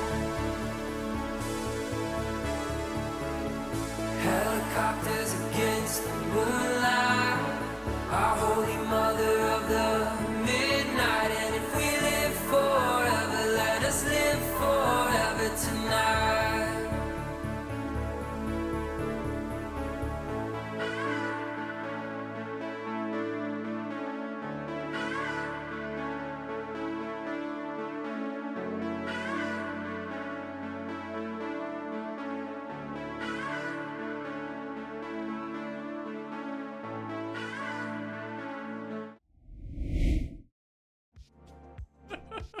Welcome back, y'all. Welcome. You got the full song. Sorry about that. That was a little bit longer than normal. Welcome back. Thank you. My headset battery died. I was away a little bit longer than normal, and then when I ran back in here, my headset battery died, so I had to switch that out.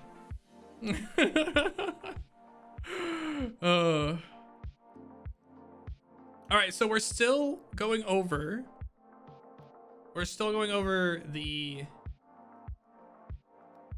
Steam games. So Deep Rock Galactic is another multiplayer game that I could play with somebody. I do have some friends who play, and it seems like more of like an obsession type game where like the people who play will play like a lot for like a month, and then they'll drop it for a while, and then they'll pick it back up and play a lot for a month, you know, that sort of stuff. So maybe someday I'll play this with some friends, but I've heard that it's really good. I picked it up on sale. Boom.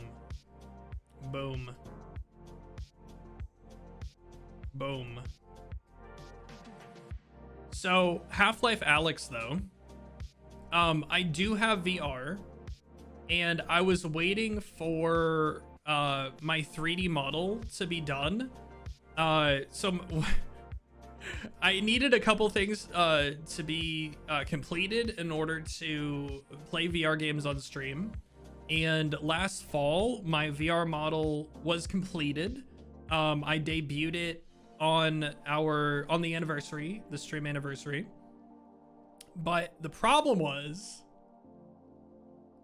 and was it like a month and a half? So at the end of September, we did the stream anniversary, and then it was October. So we played a bunch of scary games for Scary Games Month for October. And then we had like a week or two, and then I left for Japan. And then I was in Japan for all winter. And then I came back, and now we're here. So I do still have a 3D model.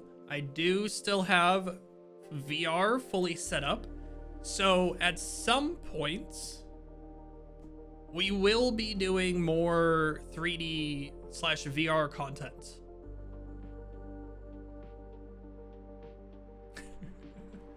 And this is the first game that I want to play when we do have that all set up.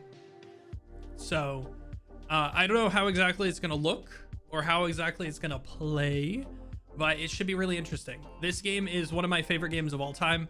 I think Half-Life Alyx really just knocked this out of the friggin' park. It's just so immersive, so cool. The things that they did with everything in this game is just crazy. So yeah, we will be playing this at some point.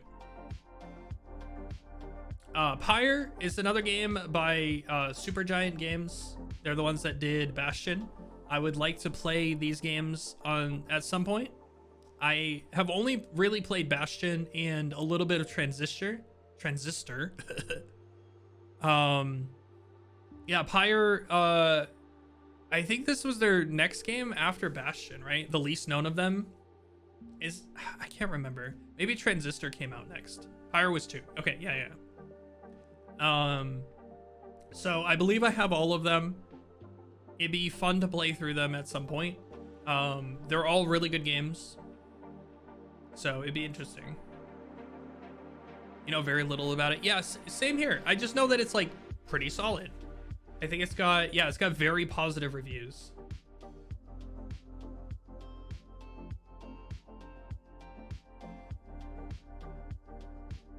Couldn't jive with Transistor. I played like an hour or two of Transistor, and I dropped it for some reason.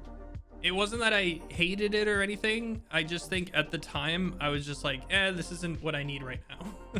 It's a very unique type of game. Doom 2006. Sorry, 2016. There. I have a confession to make. I don't like this game.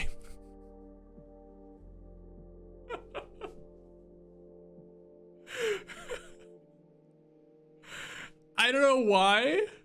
I can't put my finger on it.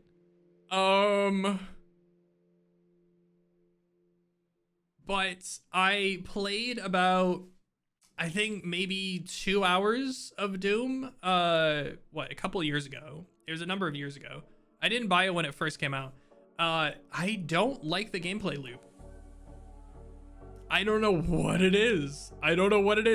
My background is I play FPS games. Like that's my bread and butter. I love FPS games. I don't think, objectively, I don't think this is a bad game. Like the soundtrack is crazy. But it feels a lot more like an arcade shooter than a regular FPS game. And I don't know what it is. It's just something about it it doesn't hook me. And it felt really like, I don't know, it was samey, but it was at the same time, it was like really difficult, but it was also really easy. I don't know.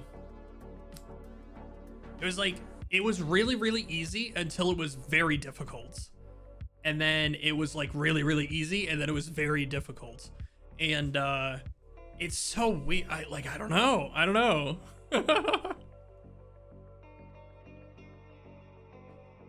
It's got levels. Yeah. I mean, it literally has levels, but yes, I know what you mean. But maybe we could give it another shot, but I don't know. What else do we have? Hollow Knight. I think I put about 30 hours into this game on the Switch. Oh, did we reroll? No, thank you for reminding me.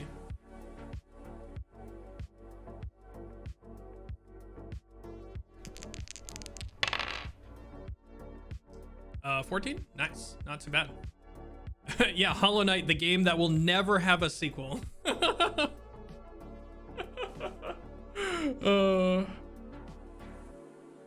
Yeah, I love this game. I would love to finish this game at some point.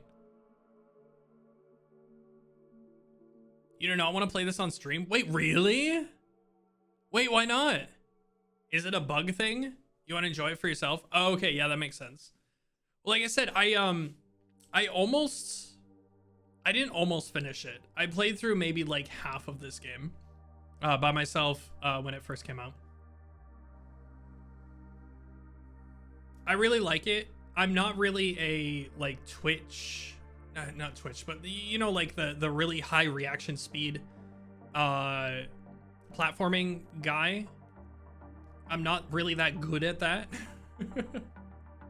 That's why like the Mega Mans and that sort of stuff, I've just never really jived with that sort of game. And this takes it to like another level. But it's fun. Metroidvanias, I love Metroidvanias. Mostly Metroids. Mostly the Metroid games. I love them. This was very, very fun. But I don't know. I think it might take up too much time to play this on stream. All right, let me do 14 squads here. Y'all talk about, we did talk about Transistor. This is another super giant game. It's good. I want to play it. But y'all talk about this game. Talk about this game. I know y'all have thoughts and feelings. Let me do 14. What? 2, 3, 4, 5, 6, 7, 8, 9, 10, 11, 12, 13, 14. There we go. Thank you, notes. It's Faster Than Light, my number 3 game of all time. Maybe number 2 if Phantasy Star Online didn't hold fond memories. Interesting. So, I'm pretty sure I was a backer of the Kickstarter of this game back in the day. Remember when Kickstarter was a thing? I love this game. And it's a very cool instanced like roguelite type game, I guess. It's very fun. You're just managing your ship, adding certain upgrades, adding crew, that sort of stuff. It's a true roguelike, yeah. Yep. I don't think I've even played the latest update though.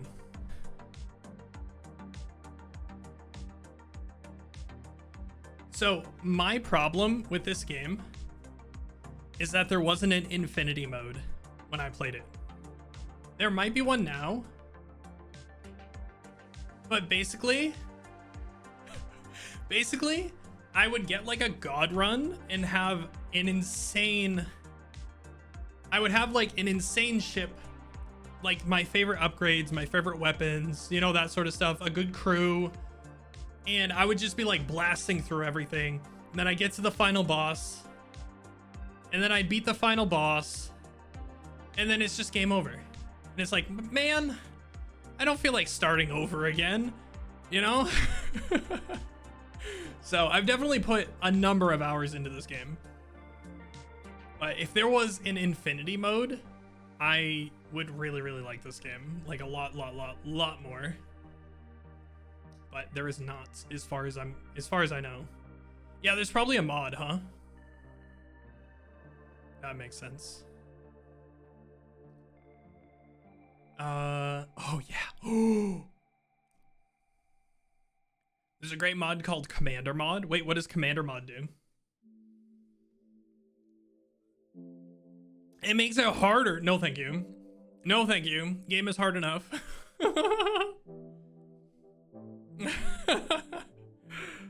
It adds weapons, ships, and encounters. Interesting. Definitely enjoyed the difficulty as is. I'm not like a super difficult like game person. I dislike very difficult games for the sake of being difficult. Yeah, no, that would make me hate the game, actually, making it more difficult than it already was. I would actively hate the game.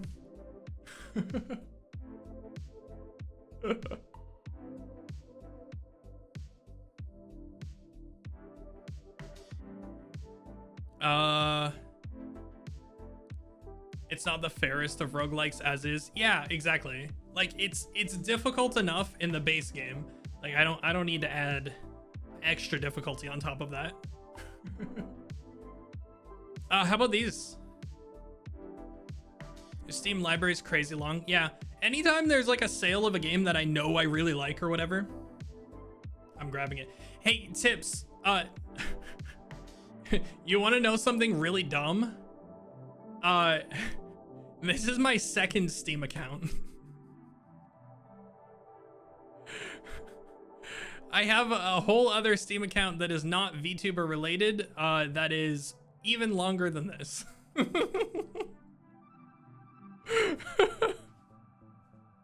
So, yeah. Max Payne 1, 2, and 3. I've played the first one. It's such a classic. This game is so good. I'm pretty sure I played Max Payne 2 as well. I've never played Max Payne 3. I've heard mixed reviews. I've heard mixed things. But I definitely want to play at least the original Max Payne on stream. It's just such a classic.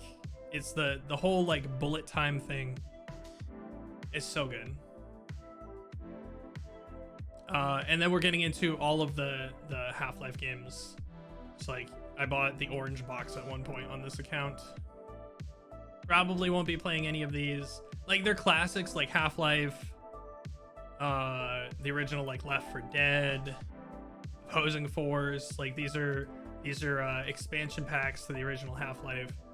Just like I played them back in the day. I don't need to play them again. They've aged kind of poorly.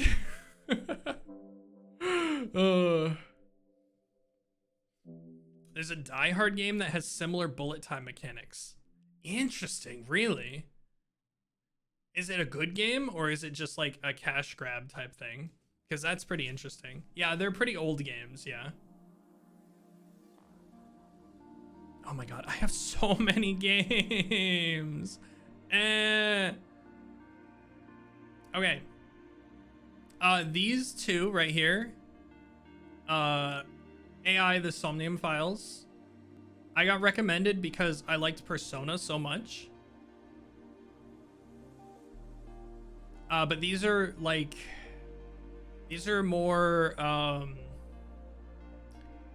they're like murder mystery type games, but this style is very similar to like the Persona type games. So they're like visual novel type, like little puzzle type things. And I've heard that both of these are very, very good. And I got them on sale. So I don't know if there's going to be an offline game or if I'll ever play them, but they certainly sounded good and they look pretty sweet. So maybe someday we can play these. And yeah, we have we have Subnautica and the sequel. Probably will never play this, to be quite honest. I played the original Subnautica before it was released. Like before it had the proper like story and everything. It was pretty bare bones, but I had a blast. However, this is one of those games that you can put hundreds of hours into, and I don't want to be doing that on stream. Yeah, you like watching people play it, but it's not for you. Yeah, that's sort of how I feel. I like watching people and seeing what they do and all of that, but there's just way too much content. Way too much content.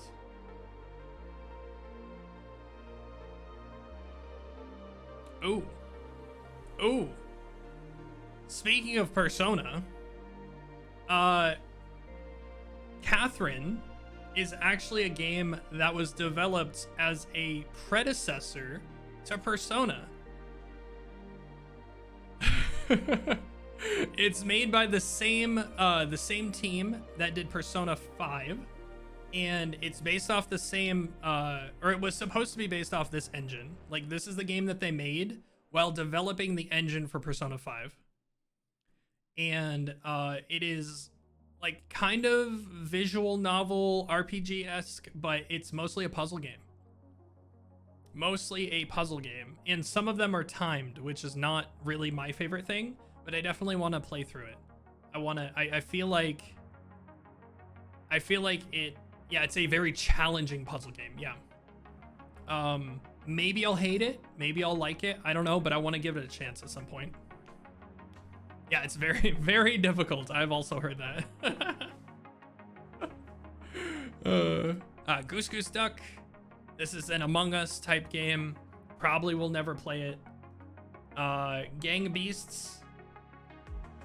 I've played this with some friends. Probably will never play this. Depends. Collabs and all. Again, if games were on sale and they've been played in collabs and stuff. That no is for Goose Who's Stuck, yeah. I've got a bunch of them, so.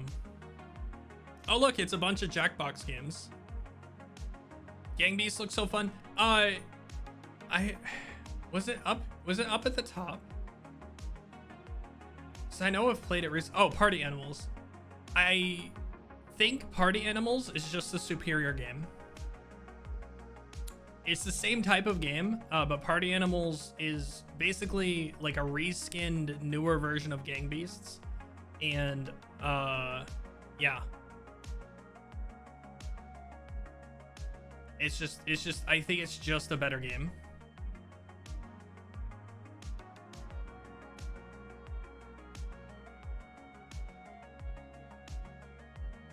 And I've got a bunch of Jackbox games. Is Jackbox still like playing with fire on stream? What do you mean? What do you mean by that? Like you could have people like in your community, if you're playing with the community and people in your community submit like nasty stuff, I guess it's like playing with fire. But enough people play Jackbox games that it's not that big of a deal. People were being hate rated when they were playing Jackbox. That's funny. No, I don't believe so. Because we've played Jackbox on here a couple times, and it's never been an issue for us, so.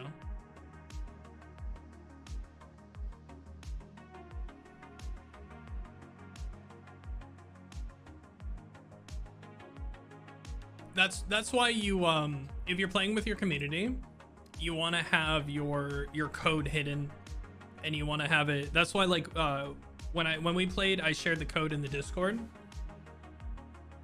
It's just one of those things that makes it a little bit safer.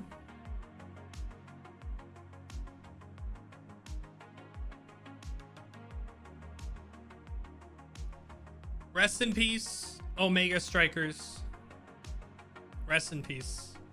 You only lasted for a year.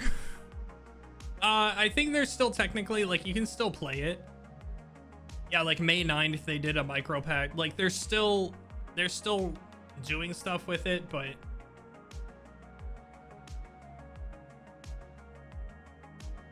they're shutting down. I think they're shutting down at the end of this year or something like that. Yeah, it's really sad. Had a lot of promise. Yeah, I think so. When I looked at I thought the user base was like a lot bigger than it actually was, because they had a bunch of big streamers and stuff attached to the tournaments. But when I looked at like the user base, it was actually pretty small. And they also made the mistake of releasing only on PC first, and they delayed the mobile version of the game, I think, too long for it to really get any traction. So it's really sad. I don't even know why I have this. This must have been bundled with something. I don't even know what this is.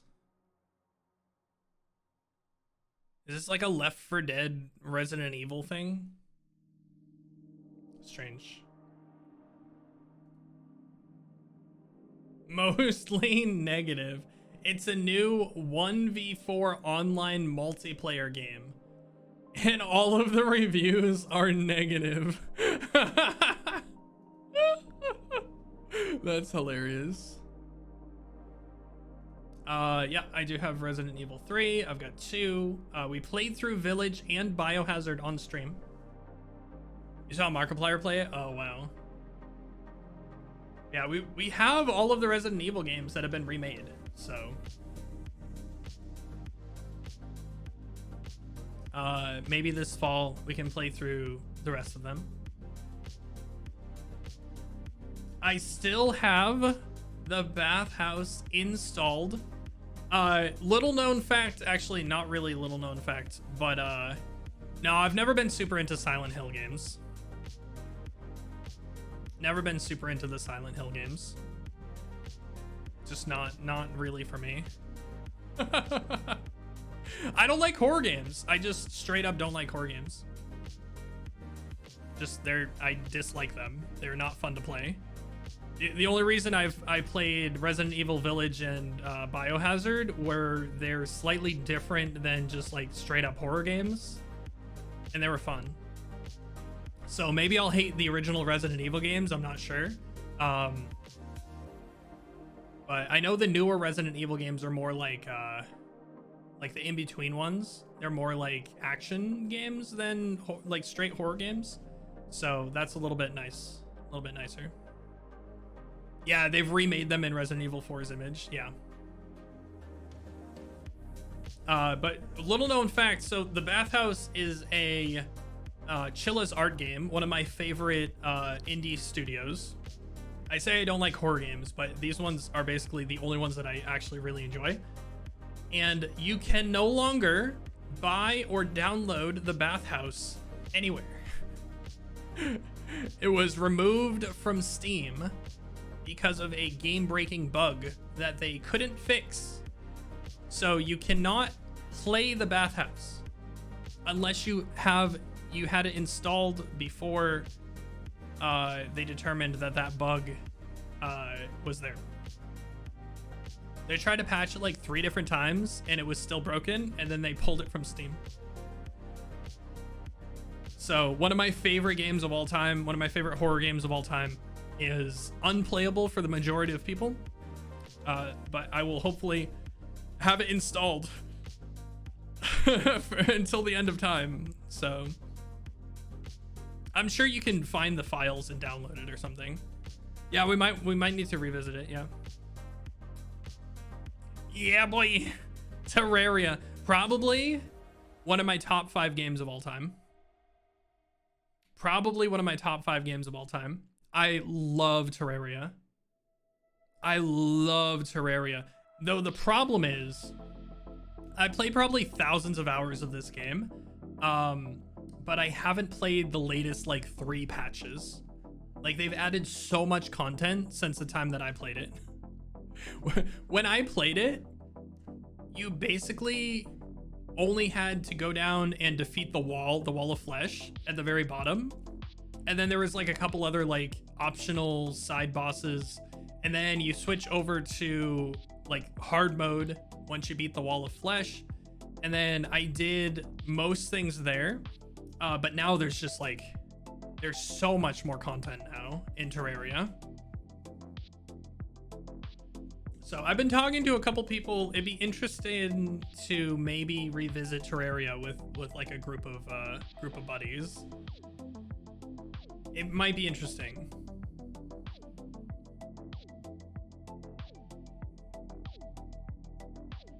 Played the game and you like it?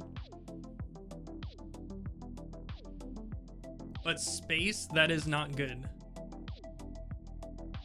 You played the game that is like it, but space, that is not good. Oh wait, I know what you mean. I know what you mean. Yeah, there's a Terraria clone. I know what you mean. I don't remember if it was like it wasn't a sequel to Terraria. I don't even think it was the same developer, right? Was it Relogic? No, it wasn't. It wasn't even Relogic. It was somebody else.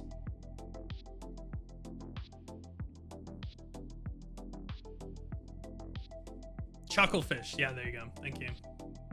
Yeah, that was the developer behind the other one.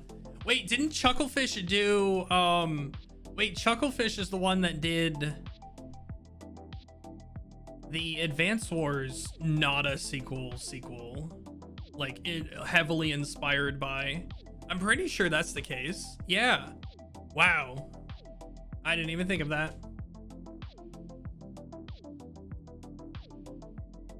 They also helped with Stardew. Oh, wow. That's crazy. At least publishing for a while. And then split. I gotcha. Slime Rancher 2. We played all of this. So here's the problem with Slime Rancher 2.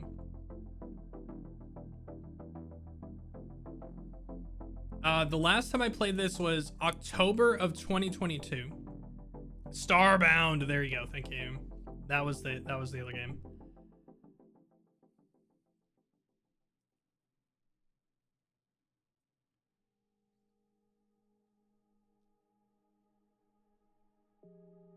So in September, when I first started streaming, this was one of the first games that we played.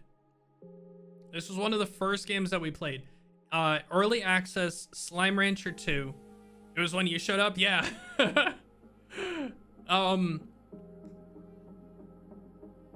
And we played that. And then they came out with the next major update in February. So almost 6 months later, they came out with the next content patch. And then another, wow, almost year later, they came out with, so it was November.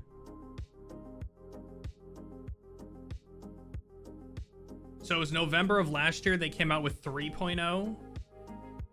And then February of this year, they came out with 4.0.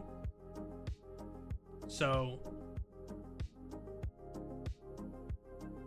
I guess there's probably a good amount of updates that we could probably revisit this game now. That tracks major patch every 6 months. Yeah.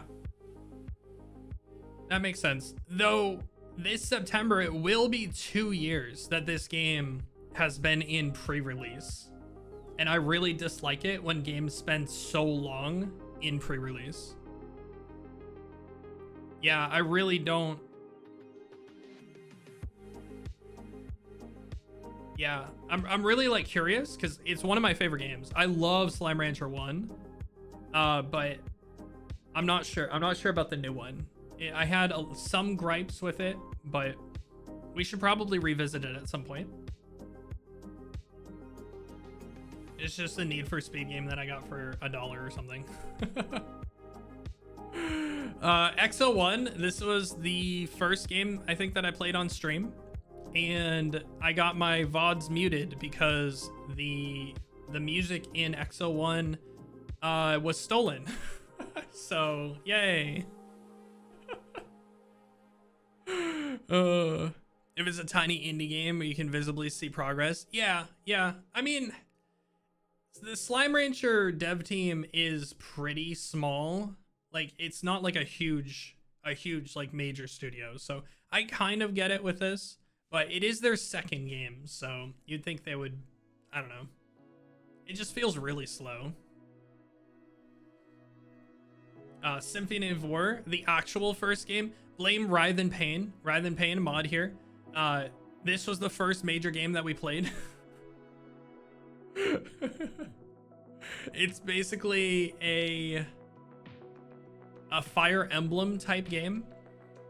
He convinced me that it was more of like an Advance Wars type game, but no, it's a Fire Emblem type game. And friendship was ended there and then. Just kidding. But we played 55 hours of this game when I first started streaming. So the first month of me streaming was all Symphony of War. We had some good moments, but yeah, it was quite a lot for a first game to play.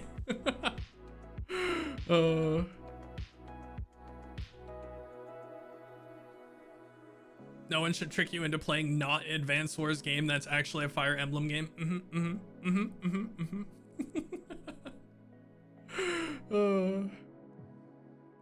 Check it out. Red Faction.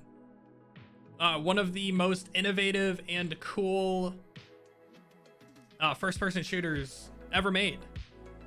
We played this on stream as well. Very, very cool.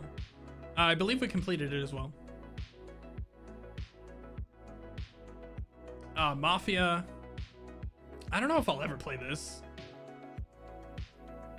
This game was not designed to play with controllers. Okay. What else do we have here? Core Keeper. I played 80 hours of this game. I love Core Keeper. It's another pre-release game. Launched about the same time that Slime Rancher 2 came out.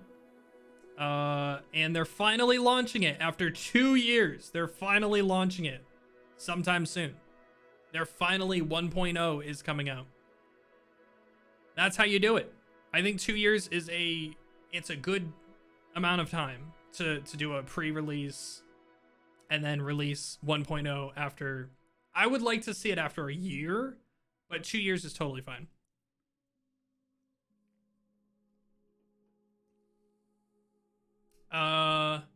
This is a VR game. I don't remember this one.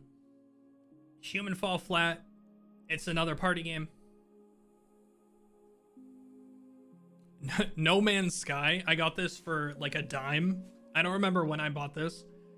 I probably have like 50 hours in No Man's Sky, but this, if y'all don't know, this is one of the best games ever made. It has full built-in VR support. It is crazy. For like, oh my god, one of the great comeback kids. Yes. If you all want to watch like one of the best documentaries ever made, it should be on YouTube. There is a documentary made about the dev team and this game, and it is one of the coolest stories ever told. Just like, I cannot recommend it enough. It's so good. It's so good. It was so disappointing. Yeah. But the devs did not give up on it. It was pretty much a garbage fire when this game came out. They super overpromised, and it came out and it was like, it was a fine game, but they overpromised like crazy. And then over the next, what, decade? When did this come out? 2016. So over the next 8 years, they slowly added more and more and more to the base game without charging more for it.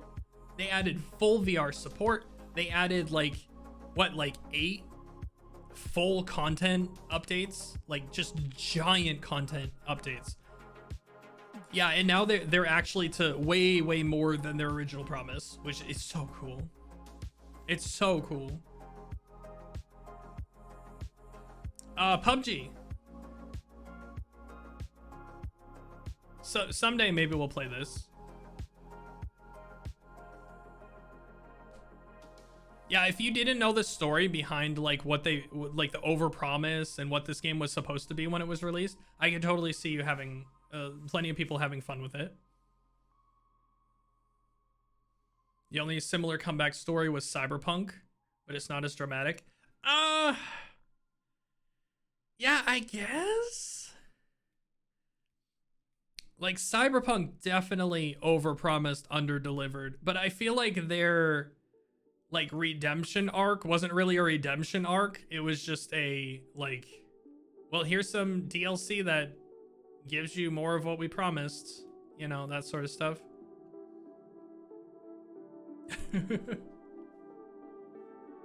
They fixed the base game. Oh, did they? It wasn't just the DLC. It still wasn't 100% of what they promised. Speaking of Cyberpunk, I do have it, but it's not on Steam. It's on Epic. So I do have Cyberpunk. I don't have the DLC, but I do have the base game. Here we go. Persona 4 Golden. We'll probably play this later this year. Maybe December. We'll see. You like it more than Witcher 3?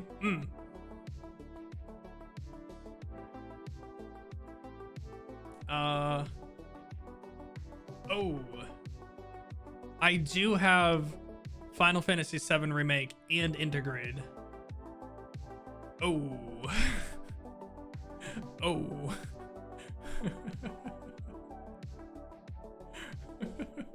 Oh.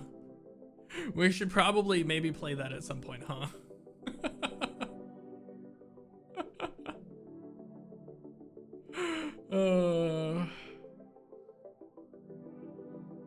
Alright, what else do we have?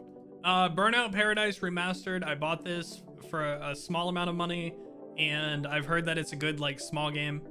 So we can play this sometime in between games. Super Hot, I bought because there's a VR version of this. I want to play this in VR. Yeah, Super Hot VR, and then there's a sequel.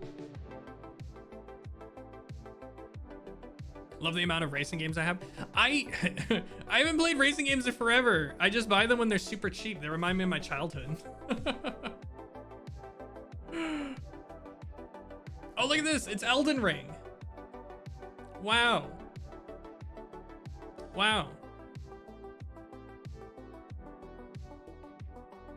More Red Faction games. I think I bought the bundle. When I bought Red Faction 1, I bought the bundle. I've never really had any interest in the other Red Faction games. Budget Cuts 1 and 2. These are VR games. Someday we will play them. Mirror's Edge Catalyst.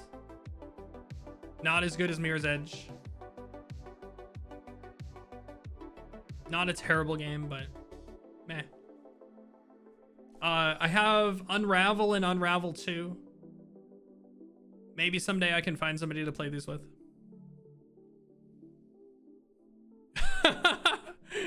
You guys remember when Aethel rated T-Pain and T-Pain called us perverts for playing Elden Ring? What? Huh? I don't remember. I remember rating T-Pain. I don't remember hearing that part about it though. What the freak? Huh? Eh? Why? There's a clip of it on YouTube. Can you post that to the Discord? Or like just a reminder? So something, you don't have to post the actual thing. So A Bird Story and Finding Paradise are both To the Moon developers. So these are like sequels to the Moon. So eventually we'll play through these. Here we go. Inscription, The Hex, and Pony Island, all from the same developer. All incredibly good games, all incredibly weird, crazy games. I wanna play these as a block of games. Inscription was fine. Yeah, I love this style of game. I've heard nothing but good things about this. Actually, Chemist, you saying Inscription was just fine is probably the worst thing I've heard about this game. So, I want to play through all of these as like a block. We'll play Pony Island and then Hex and then Inscription. I'd be very, very interested to take a week or two and do these. Oh yeah, we got Portal 2. Portal 2 might be a fun game to play for sure. Just don't understand the hype around it. Oh, thank you, Tips. Posted to the clips. Nice.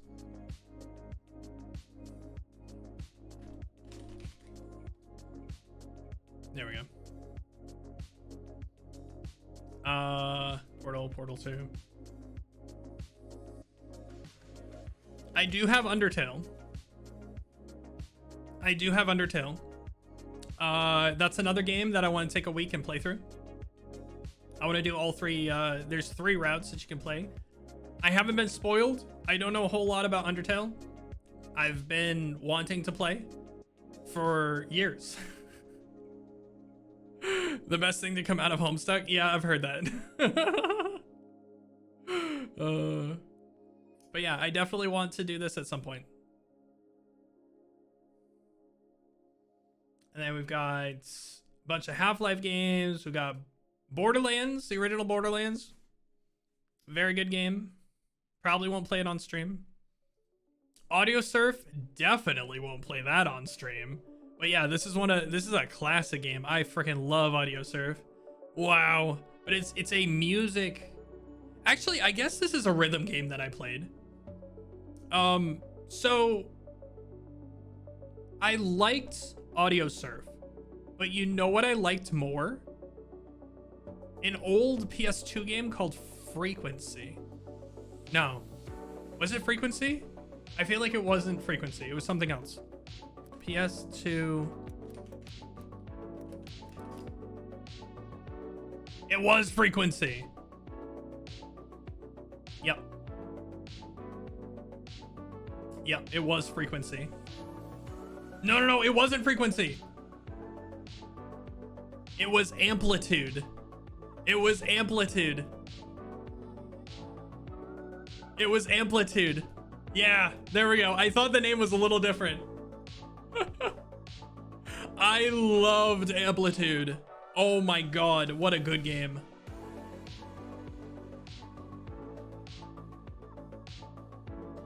I wish that we could play music-based games on stream. without getting completely destroyed by DMCA. Audio Surf is neat because you can put your own music in it. Yeah, their algorithm for making like maps and stuff based off of any music is so good with Audio Surf. But Amplitude was just so, oh my god, it was so good.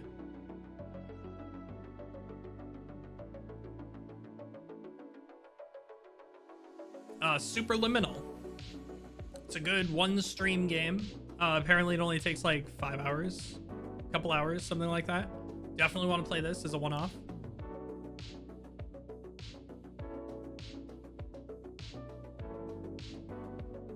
The only rhythm game you could play on stream is Crypt of the Necrodancer. Yeah, that's true.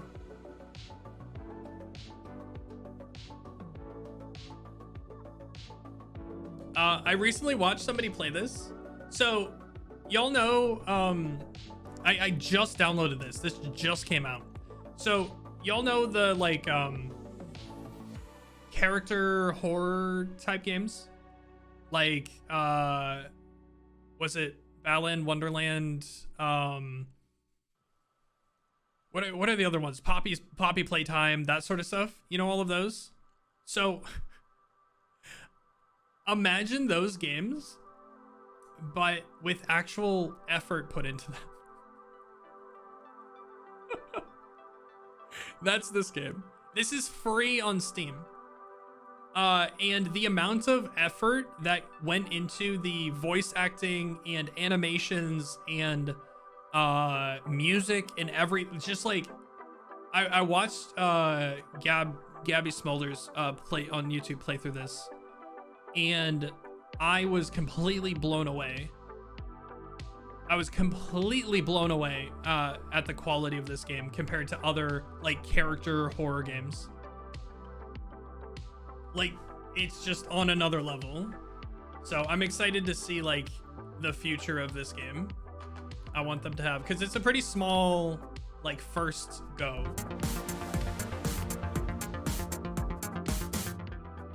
Yo, Lucy, welcome in. Hi, how are you doing? You're welcome to lurk. We're almost done. We're about to jump into an actual game after more than 3 hours of going through talking about stuff and going through my Steam library. Hi. Yeah, we're about to board the train. Almost there. Again, if I ever find a friend who is willing to play a 2-player game with me, we can play this. Wait, why do I still have Gundam Evolution in here? Surprised it's waited at this station for so long? Yeah, I know. Remove from my account. Get out of here.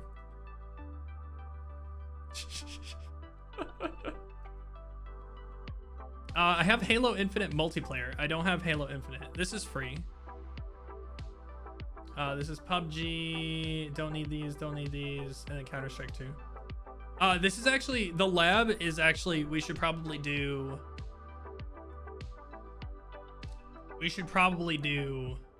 this when we do our first like major VR stream. We should probably start here. Didn't realize you streamed. Huh?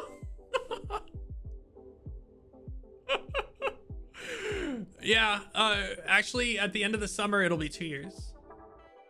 You're usually sleeping at this time? Oh yeah, that makes total sense.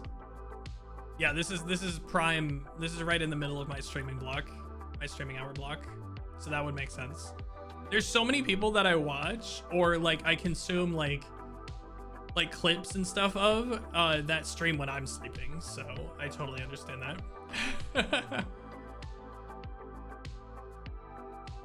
But yeah, that's pretty much it. There we go. Let's actually play a game here. We have a lot of games to play from my Steam library, and the list is ever growing. So I think so once we finish, we're working our way through Persona 3 Reload right now as our main game. We also play Honkai Star Rail as like the starter game. Like we play about an hour at the beginning of each stream, unless I yap a lot like I did today and on Monday. But once Persona 3 is done, we're going to be our main game is Star Rail. What are you talking about? I mean, kind of. But yeah, once Persona 3 is done, then we're gonna move on to Hades 2, and then once Elden Ring DLC comes out, we're gonna play Elden Ring DLC, and then we may play the rest of the FromSoft games. We'll see. We'll see. Have you heard about? No, I have not heard about that game. Interesting. Is it a game even? I don't know.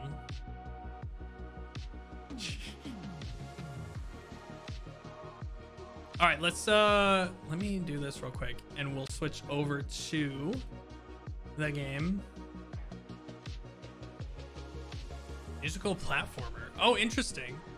We kind of went over this earlier, but I don't really do like rhythm game type stuff because I'm really, even though I'm like kind of a musician, like I know how to play some instruments, but I've always been absurdly bad at rhythm games, and I don't know what it is. All right, let's switch over. Give me a second. We're gonna turn the music off, and then we're going to